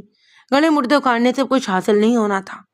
اہمیت اس بات کی تھی کہ جو زندہ ہیں ان کی زندگی کو آسان بنانے کی کوشش کی جائے، اور میری پوری توجہ اسی نقطے پر لگی ہوئی تھی۔ اور آپ کے مرشد نے دوسری نصیحت کیا کی تھی؟ میں نے پوچھا۔ دوسری نصیحت، انہوں نے مجھ سے ایک وعدہ لیا تھا کہ میں اپنی آمدنی کا 50% اللہ کی راہ میں خرچ کروں گا۔ اس سے اللہ میرے کاروبار میں برکت دے گا، اور میں ایسا ہی کر رہا ہوں۔ اللہ مجھے معاف کرے، میں اپنی شان جتانے کے لیے نہیں کہہ رہا، لیکن یہ حقیقت ہے کہ میں نے اس وقت درجنوں نہیں بلکہ سینکڑوں بیوہ عورتوں اور یتیم بچوں کی کفالت اور تعلیم کی ذمہ داری اٹھا رکھی ہے، اور یہی وجہ ہے کہ اللہ میرے لیے آمدنی کے مزید دروازے کھول رہا ہے، اور یہ روبی سے پارٹنرشپ والا پروجیکٹ اسی سلسلے کی کڑی ہے۔ اللہ نے جب مجھے اپنے مفلس اور ناروا بندوں کی مدد کرنا ہوتی ہے تو وہ مجھ جیسے گنہگاروں کو اس نیک کام کے لیے وسیلہ بنا دیتے ہیں۔ میں سے زیادہ اور کیا کہہ سکتا ہوں جناب؟ کیا یہ بات سلطانہ کے علم میں ہے کہ آپ در پردہ ضرورت مندوں کی مدد کرتے ہیں؟ نہیں۔ اس نے بڑے قطعی انداز میں سر کو نفی میں جھٹکا اور بولا، آج پہلی بار میں نے آپ کے سامنے یہ راز کھولا ہے۔ وہ تو یہ بھی نہیں جانتی کہ بزرگ ہستی نے میرے ناخوشگوار اور ازواجی زندگی کی پیش گوئی کی تھی۔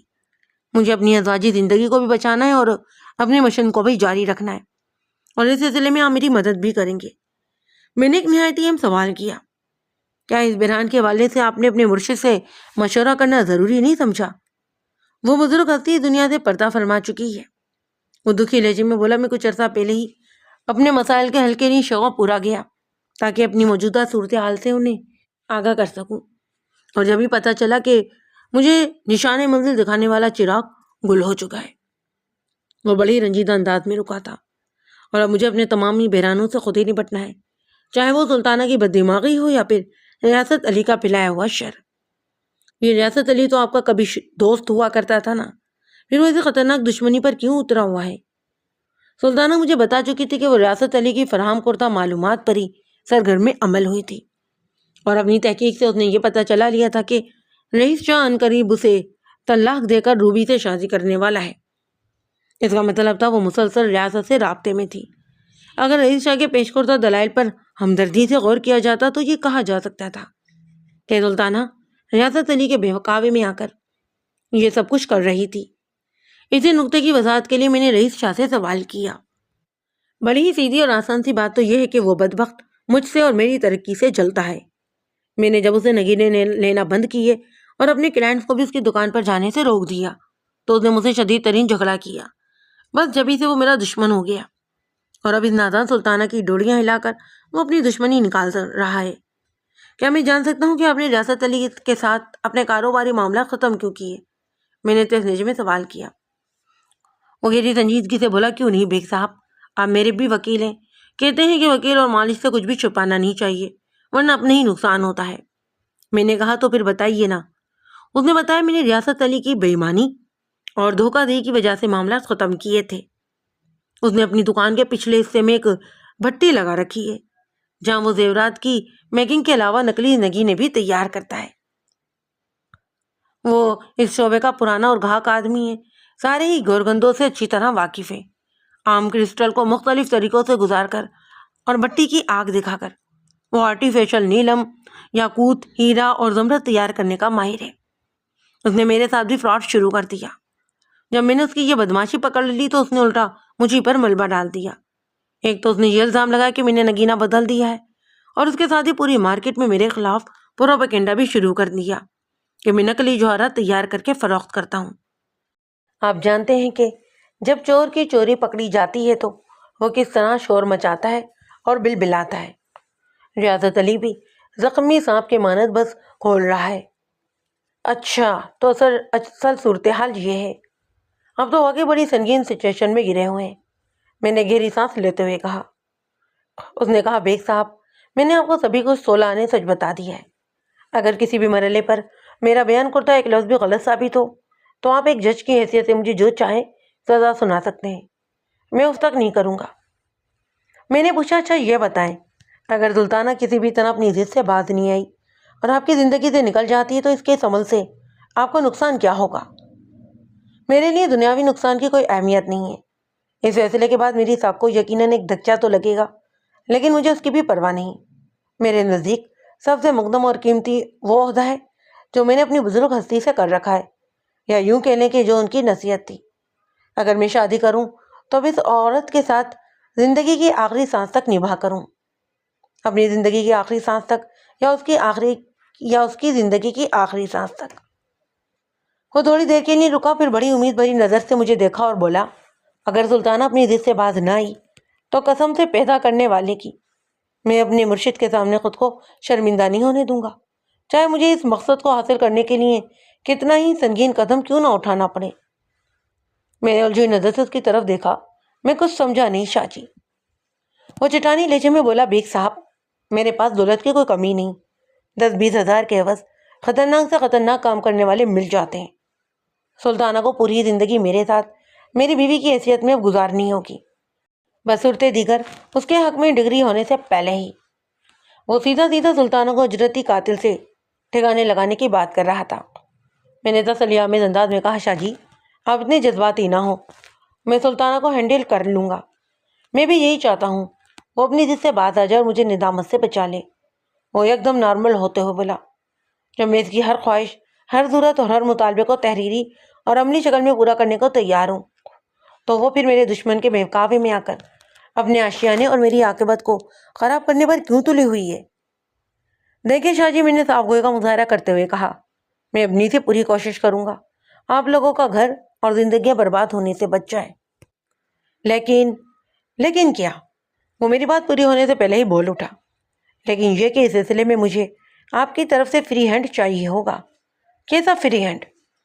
اس طرح کا فری ہینڈ کہ میں جس بھی قیمت اور جس بھی شرائط پر سلطانہ کو اس کی ضد سے دستبردار ہونے کے لیے تیار کروں، آپ کو کوئی اعتراض نہیں ہوگا۔ میں نے وضاحت کرتے ہوئے کہا، میں آپ کے نمائندے کی حیثیت سے اس سے بات کروں گا اور اس کی تسلی کروانے کے بعد ہی اپنی بات منواؤں گا۔ وہ میز پر ہاتھ مارتے ہوئے بولا، ڈن، اگر آپ کہیں تو میری جانب سے اپنے لیے مختار نامہ بھی تیار کروا لیں۔ میں نے ذرا مسکراتے ہوئے کہا، اس کی کوئی ضرورت ہی نہیں، مجھے آپ کی زبان پر پورا بھروسہ ہے۔ کاش سلطانہ بھی مجھ پر ایسا ہی اعتماد کرنے لگے۔ وہ حضرت آمیز انداز میں بولا، ایسا ہونے ہی والا ہے شاہ جی، شاید قدرت نے کسی خاص مقصد کے تحت آپ لوگوں کو میرے پاس بھیجا ہے۔ میری حد الامکان کوشش تو یہی ہوگی کہ اسی دفتر میں بیٹھے بیٹھے میں آپ لوگوں کا معاملہ خوشی سے نپٹا دوں۔ وہ خوش ہوتے ہوئے بولا، آپ کے منہ میں گھی شکر بیگ صاحب۔ میں نے کہا، ہم مجھے روبی اور ریاست علی کے مکمل ایڈریس اور فون نمبر فراہم کریں۔ میں ایک اجنبی اور لا تعلق شخص کی حیثیت سے انہیں ٹٹولنے کی کوشش کروں گا تاکہ آپ دونوں کے بیانات کے بعض حصوں کو چیک کیا جا سکے۔ متعاون آمیز انداز میں بولا، یہ تو بہت ہی اچھی بات ہے بیگ صاحب، اس طرح دودھ کا دودھ اور پانی کا پانی الگ ہو جائے گا۔ وہ 15-20 منٹ تک میرے پاس رکا، پھر رخصت ہو گیا۔ سلطانہ نے مجھے تصویر کا ایک رخ دکھایا تھا، رئیس شاہ نے دوسرے رخ سے پردہ اٹھایا۔ اب گیند میری کورٹ میں تھی۔ جس طرح حالات اس کیس کو میری کورٹ میں لے کر آئے تھے، مجھے بڑی ہی گہری سوچ بچار کے بعد اب فیصلہ یہ کرنا تھا کہ ان دونوں میں سے کون سچا ہے اور کون جھوٹا ہے۔ یہ تو ممکن نہیں تھا کہ وہ دونوں ہی درست ہوتے یا دونوں ہی غلط ہوتے۔ ہاں، البتہ یہ ہو سکتا تھا کہ دونوں کچھ صحیح ہوں اور کچھ غلط ثابت ہوتے۔ سلطانہ نے رئیس شاہ کو جس انداز میں پینٹ کیا تھا وہ اس رئیس شاہ سے بالکل مختلف تھا جس سے میں نے طویل ملاقات کی۔ اگر سلطانہ کا موقف ہی ٹھیک تھا تو پھر اس کا واضح ہی مطلب یہ تھا کہ رئیس شاہ نے میرے سامنے محض عمدہ اداکاری کا ایک نمونہ پیش کیا، لیکن اس نے جس کھلے انداز میں پیشکش اور دعوے کیے تھے نا، اس سے تو یہی لگتا تھا کہ وہ ایک دم کھرا اور سچا ہے۔ آنے والے 2 دنوں میں نے اپنے مخصوص ذرائع استعمال کر کے مہاجبین عرف روبی جوہری ریاست علی کے بارے میں نہایت ہی اہم معلومات حاصل کر لی۔ ریاست علی سے تو میں کلائنٹ کی حیثیت سے خود جا کر بھی ملا تھا اور شاہ جی کا تحفہ بھی اسے دکھا کر کہا تھا کہ میں زمرد کو فروخت کرنا چاہتا ہوں، کتنے پیسے مل جائیں گے۔ اس نے زمرد کو اپنی آنکھوں کے سامنے گھما پھرا کر بڑی بددلی سے کہا تھا کہ یہ تیسرے درجے کا پتھر ہے، 1200 سے زیادہ کا نہیں ہوگا۔ اس فتوے سے ریاست کی بدنیتی کھل کر سامنے آ گئی۔ اگر میں نے اپنے ایک جوہری دوست سے اس کی قدر و قیمت کی تصدیق نہ کی ہوتی تو شاید میں ریاض چوک کو ہی فراڈ سمجھتا۔ اس کے علاوہ میری تحقیق و تفتیش سے یہ حقیقت بھی سامنے آئی کہ وہ اللہ کا بندے کا پتر نہیں تھا۔ سونے میں ملاوٹ کرنا اور کرسٹل کو قیمتی نگینوں میں تبدیل کرنا اس کی زندگی کا حاصل تھا۔ علاوہ ازیں اس کے حوالے سے ایک یہ شکایت بھی عام سننے کو ملی کہ وہ فتنہ ساز، کینہ پرور اور بڑا ہی حاسد قسم کا شخص تھا۔ دوسری جانب روبی کے حوالے سے مجھے جو رپورٹ پہنچی وہ بھی شاہ جی کے حق میں ہی جاتی۔ میں نے ڈیفینس فیز 5 میں رہنے والی اپنی ایک کلائنٹ کو روبی کے پیچھے لگا دیا۔ اس کا تعلق مارکیٹنگ ڈپارٹمنٹ سے تھا اور اتفاق سے وہ روبی کو ذاتی طور پر جانتی تھی، لہٰذا میری ضروری معلومات اگلوانے کے لیے اسے کوئی مشکل پیش نہیں آئی۔ روبی نے بڑی اعتماد سے میرے کلائنٹ کو بتایا کہ رئیس شاہ کی حیثیت اس کے لیے ایک استاذ جیسی ہے۔ اگر پروفیسر صاحب کی بیوی ہمارے شادی کے حوالے سے سوچ کر پریشان ہو رہی ہے تو یہ اس کا پاگل پن ہے۔ بہرحال اگر سلطانہ اس سے ملاقات کر کے کسی بھی قسم کی تسلی کرنا چاہے تو وہ تیار ہے۔ اپنا ہوم ورک مکمل کر دینے کے بعد میں نے سلطانہ کو اپنے دفتر بلا لیا اور نہایت مختصر الفاظ میں اسے صورتحال سے آگاہ کیا۔ اس مختصر تفصیل میں رئیس شاہ کے مرشد کا ذکر بھی ہوا اور میں نے ازواجی ناخوشگواریات کو ایڈٹ کر کے سلطانہ کو صرف اتنا بتایا کہ رئیس شاہ اپنے مرشد کی نصیحت کے مطابق بہت نیک کام کر رہا ہے۔ لمحہ بہ لمحہ اس کے چہرے کی حالت تبدیل ہوتی رہی اور میرے خاموش ہونے پر اس نے طنزیہ لہجے میں کہا، بیگ صاحب، رئیس شاہ نے اس کام کے لیے آپ کو کتنے پیسے دیے ہیں؟ میں نے اس چوٹ کا زیادہ برا نہیں بنایا کیونکہ وہ حقائق سے واقف نہیں تھی۔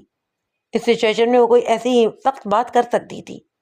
میں اس کا وکیل تھا اور مخالف پارٹی کی حمایت میں بول رہا تھا، سو اس کا غصے میں آنا عین فطری عمل تھا۔ میں نے نہایت ہی ٹھہرے لہجے میں کہا، ایسی کوئی بات نہیں، میں نہ تو دوغلا ہوں اور نہ ہی کانوں کا کچا۔ میں نے رئیس شاہ کے دعووں کی باقاعدہ تصدیق کی ہے، وہ جو کچھ بھی کہہ رہی ہے وہ 100% درست ہے۔ آپ چاہیں گی تو میں اپنے دفتر میں روبی سے آپ کی ملاقات بھی کروا دوں گا، سچ جھوٹ آپ کے سامنے آ جائے گا۔ چند لمحات کی الجھن کے بعد اس نے پوچھا، اس بات کی کیا گارنٹی ہے کہ میں اسے جو شرط لکھواؤں گی بعد میں وہ اس تحریر کی پاسداری بھی کرے گا؟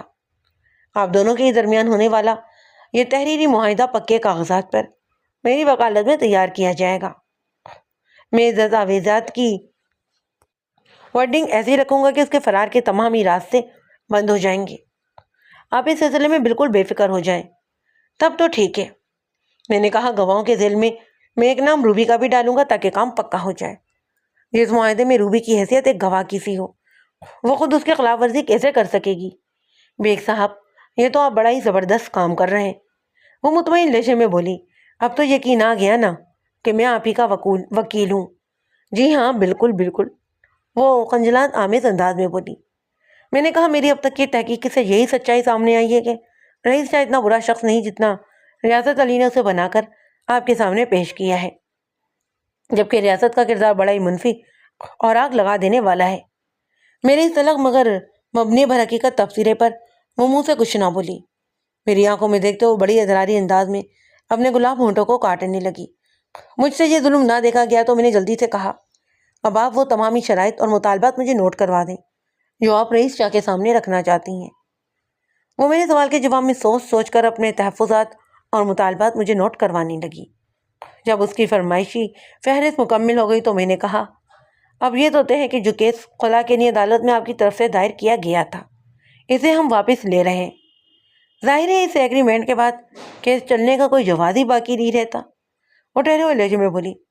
میں نے کہا، ٹھیک ہے، کل صبح آپ عدالت میں آ کر مجھ سے ملیے، معمولی سی قانونی کارروائی کے بعد ہم اس کیس کو واپس لے لیں گے۔ اگر یہ کیس ایگریمنٹ کی تیاری اور دستخط کے بعد واپس لیا جائے تو کیسا رہے گا بیگ صاحب؟ وہ میری آنکھوں میں دیکھتے ہوئے بولی، چاہیں تو اس ایگریمنٹ کے ساتھ ہی آپ ہم سے ایک راضی نامہ بھی لکھوا لیں جسے عدالت میں پیش کر کے کیس کو خارج کروایا جا سکتا ہے۔ میں نے تیزی انداز میں گردن کو ہلاتے ہوئے کہا، آپ نے بڑی عقل مندی کی بات کی ہے، میں آپ سے مکمل اتفاق کرتا ہوں۔ وہ ننھے بچوں کی طرح خوش ہو گئی۔ میں سمجھ رہا تھا کہ اس نے ایک ایگریمنٹ سے پہلے کیس کو ڈسمس نہ کرنے کی بات کیوں کی تھی۔ اسے یہ اندیشہ رہا ہوگا کہ کہیں کیس خارج ہوتے ہی رئیس شاہ اپنے وعدوں اور دعووں سے پھر نہ جائے، اور یہ ہو بھی سکتا تھا کہ اسے مجھ پر بھروسہ نہ ہو، کہیں وہ یہ بھی سمجھتی ہو کہ میں رئیس شاہ کے ساتھ مل کر اسے چکر دینے کی کوشش تو نہیں کر رہا۔ بہرحال اس کا مشورہ یا تجویز جو بھی سمجھ لیں مبنی بردانش عقل مندی والی تھی۔ میں نے سلطانہ کو 2 روز بعد اپنے پاس آنے کا کہہ کر رخصت کر دیا۔ اسی رات میں نے رئیس شاہ کو مبارکباد دے دی۔ وہ اپنے ایک عقیدت مند کے پاس PECH سوسائٹی میں قیام پذیر تھا۔ اس نے میرا بے حد شکریہ کرتے ہوئے کہا، بیگ صاحب، میں آپ کا یہ احسان زندگی بھر نہیں بھولوں گا، میرے لیے تو یہ ایک احسان کی ہی حیثیت رکھتا ہے، لیکن آپ کے نامہ اعمال میں یہ کارنامہ ایک نیکی کی حیثیت سے درج ہوگا۔ یقیناً آپ نے بہت بڑا کام کیا ہے۔ میں نے ٹھہرے ہوئے لہجے میں کہا، کام چھوٹا ہو یا بڑا، اطمینان بخش بات یہ ہے کہ ہو گیا ہے۔ آپ خوش تو بہت ہو رہے ہیں، لیکن ذرا سلطانہ کی آپ شرائط بھی سن لیجئے۔ ہو سکتا ہے کہ یہ فہرست سماج فراہم کرنے کے بعد آپ کے کانوں میں سے دھواں خارج ہونے لگے، ریلوے کے کسی انجن کے مانند۔ بیگ صاحب، آپ تو بڑے ہی دلچسپ آدمی ہیں، وہ ایک کھوکھلا کیکا لگاتے ہوئے بولا۔ ایک طرف خوشی کی نوید سناتے تو دوسری جانب ڈراتے بھی ہیں۔ تو میں بولنا شروع کروں؟ جی ارشاد۔ میں نے سلطانہ کی پیش کردہ شرائط اور مطالبات ایک ایک کر کے رئیس شاہ کے گوشے گزار کرنا شروع کرتی ہے۔ چھوٹی بڑی جکڑ بندیوں کے ساتھ ساتھ سب سے سخت شرط عائد کی گئی تھی، اسے سن کر رئیس شاہ نے ایک ٹھنڈی سانس لی اور مایوسی بھرے انداز میں کہا، ٹھیک ہے بے صاحب، گھر کو ٹوٹنے سے بچانا ہے تو یہ قربانی تو دینی ہی ہوگی۔ وہ کڑی شرط کچھ اس طرح تھی کہ رئیس شاہ روبی سے قطع تعلق کر لے گا اور اس کے ساتھ کسی بھی نوعیت کا کوئی بزنس بھی نہیں کرے گا، وغیرہ وغیرہ۔ میں نے کہا، شاہ جی، 2 دن کے بعد آپ کو میرے آفس آنا ہے اس معاہدے پر سائن کرنے کے لیے۔ میں نے سلطانہ کو بھی اسی روز بلایا ہے۔ اس ایگریمنٹ کی تکمیل کے بعد ہی وہ اللہ کی بندی خلا کا دائر شدہ کیس واپس لے لے گی۔ وہ فیصلہ کن لہجے میں بولا، اوکے، میں حاضر ہو جاؤں گا، لیکن آپ اکیلے نہیں آئیں گے، آپ اپنے ساتھ روبی کو بھی لے کر آئیں گے۔ میں نے بڑے ہی منعقد انداز میں کہا۔ اسی الجھن بڑھ گئی، وہ کس لیے؟ گواہی کے لیے؟ کیسی گواہی بیگ صاحب؟ جو تحریر معاہدہ آپ اور سلطانہ کریں گے اس میں 2 گواہوں کے دستخط لازمی ہیں۔ میں نے وضاحت کرتے ہوئے کہا، ایک گواہ سلطانہ اپنے ساتھ لے کر آئے گی اور ایک گواہ آپ، یعنی روبی کو۔ اب آپ اس کام کے لیے روبی کو کس طرح تیار کرتے ہیں یہ تو آپ کا کام ہے، اسے تو میں کسی نہ کسی طرح راضی کر ہی لوں گا بیگ صاحب۔ میرے تازہ ترین حالات سے پوری طرح وہ باخبر ہے، وہ میری سچی خیرخواہ اور عقیدت مند ہے۔ میری ازواجی زندگی کی سلامتی کے لیے وہ اپنے تعلق کی قربانی بھی پیش کر دے گی، لیکن یہ تو بتائیں کہ سلطانہ اپنے ساتھ کس گواہ کو لے کر آ رہی ہے؟ میں اس بارے میں کچھ نہیں جانتا۔ اس نے ذرائع مذاق پوچھا، اگر وہ ریاست علی کو لے آئی تو؟ اس کا کوئی امکان نہیں ہے شاہ جی، میں نے بڑے یقین سے کہا۔ میں نے ریاست علی کا اصلی چہرہ اس پر آیا کر دیا ہے۔ اب وہ اس اور جوہری سے شدید نفرت کرنے لگی ہے۔ پھر میں نے رئیس شاہ کو واقعہ بھی سنایا۔ جب لالو کھیت کی صرافہ مارکیٹ میں ریاست کی دکان پر میں زمرد کو فروخت کرنے گیا۔ اللہ کا شکر ہے کہ سلطانہ کو عقل آ گئی۔ اب آگے بھی انشاءاللہ سب کچھ ٹھیک ہی رہے گا انشاءاللہ، میں نے بھی پوری یقین انداز میں کہا۔ وہ بولا، بیگ صاحب، میں نے آپ کو اپنا گرو مان لیا ہے، آپ بڑے ہی با تدبیر وکیل ہیں، بگڑی کو بنانے کا ہنر کوئی آپ سے سیکھے۔ میں نے کہا، شاہ جی آپ مجھے کیوں گنہگار کر رہے ہیں؟ میں نے جلدی سے کہا، سب کی بگڑی بنانے والی تو صرف اللہ تعالیٰ کی ذات ہے، میں نے تو آپ کے مختار یعنی اتھارٹی کا کردار ادا کیا ہے۔ آپ نے اس معاملے کو سیٹل کرنے کے لیے مجھے پاور آف اتھارٹی دیا تھا یا نہیں؟ وہ چیک کر بولا کر دی نا پھر گروہ والی بات۔ ہمارے درمیان الوداع کلامات کے بعد گفتگو کا سلسلہ سمٹ گیا۔ آئندہ روز میں گھر پہنچا تو فون کی گھنٹی نے میرا استقبال کیا۔ میں نے بریف کیس کو ایک صوفے پر رکھا اور ریسیور کو اٹھا کر کان سے لگا لیا، پھر کہا، ہیلو بیگ صاحب۔ دوسری طرف سے رئیس شاہ کی چہکتی آواز میرے کانوں سے ٹکرائی، کیسے ہیں آپ؟ میں نے جواب دیا، اللہ کا کرم ہے اور الحمدللہ میں ٹھیک ٹھاک ہوں۔ پھر پوچھا، خیریت؟ اس وقت آپ نے کیسے یاد فرمایا شاہ جی؟ آواز سے تو آپ بہت ہی خوش لگ رہے ہیں۔ وہ تصدیقی انداز میں بولا، آپ نے بالکل درست اندازہ لگایا ہے، میں اس وقت واقعی بہت خوش ہوں۔ اپنی خوشی کے بارے میں فون پر بتائیں گے یا پھر ایگریمنٹ والے دن؟ ابھی اور اسی وقت، اور اب کسی ایگریمنٹ کی ضرورت ہی نہیں ہے بیگ صاحب۔ کیا مطلب؟ میں بری طرح چونک گیا۔ چشم زن میں میرا ذہن رئیس شاہ کی جذباتی اظہار کی طرف چلا گیا جب اس نے میرے سامنے بیٹھ کر اپنی دولت اور اجرتی قاتلوں کا ذکر کیا تھا۔ اس کی طرف سے کسی ایسی نامعقولیت کی توقع تو نہیں تھی، لیکن انسانی سوچ پر پہرا تو نہیں بٹھایا جا سکتا نا۔ دماغ کو جیسے ہی کلو ملا وہ اپنی مرضی کی سمت میں چل پڑا، لیکن اللہ کا شکر کہ رئیس شاہ نے میری توقع کا خون نہیں کیا۔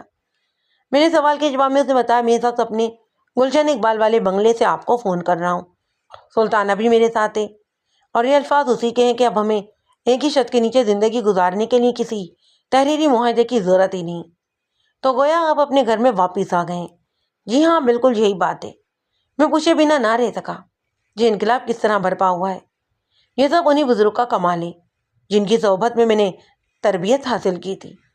رئیس شاہ نے بتایا، میں نے شکوہ پورا والی روحانی ہستی کا ذکر کر رہا ہوں، لیکن آپ نے تو مجھے بتایا تھا کہ میرا دماغ الجھ کر رہ گیا، ان بزرگ کا وصال ہو چکا ہے۔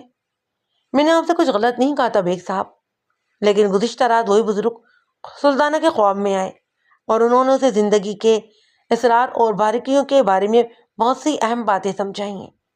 جب یہ صبح بیدار ہوئی تو اس کے کائے ہی پلٹ چکی تھی۔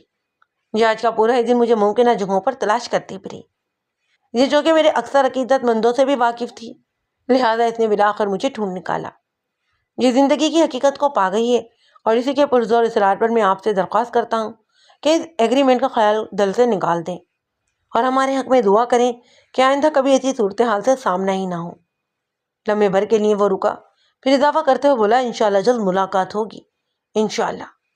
جب تک میں ریسیور کریڈل پر رکھا تو دو بڑی حقیقتیں میرے ذہن میں چمک رہی تھیں۔ اول، جو لوگ اللہ کے سچے دوست ہوتے ہیں انہیں موت نہیں آتی، دنیا سے پردہ فرمانے کے بعد بھی وہ اپنا کام جاری رکھتے ہیں۔ دوئم، جب میاں بیوی راضی تو کیا کرے گا قاضی۔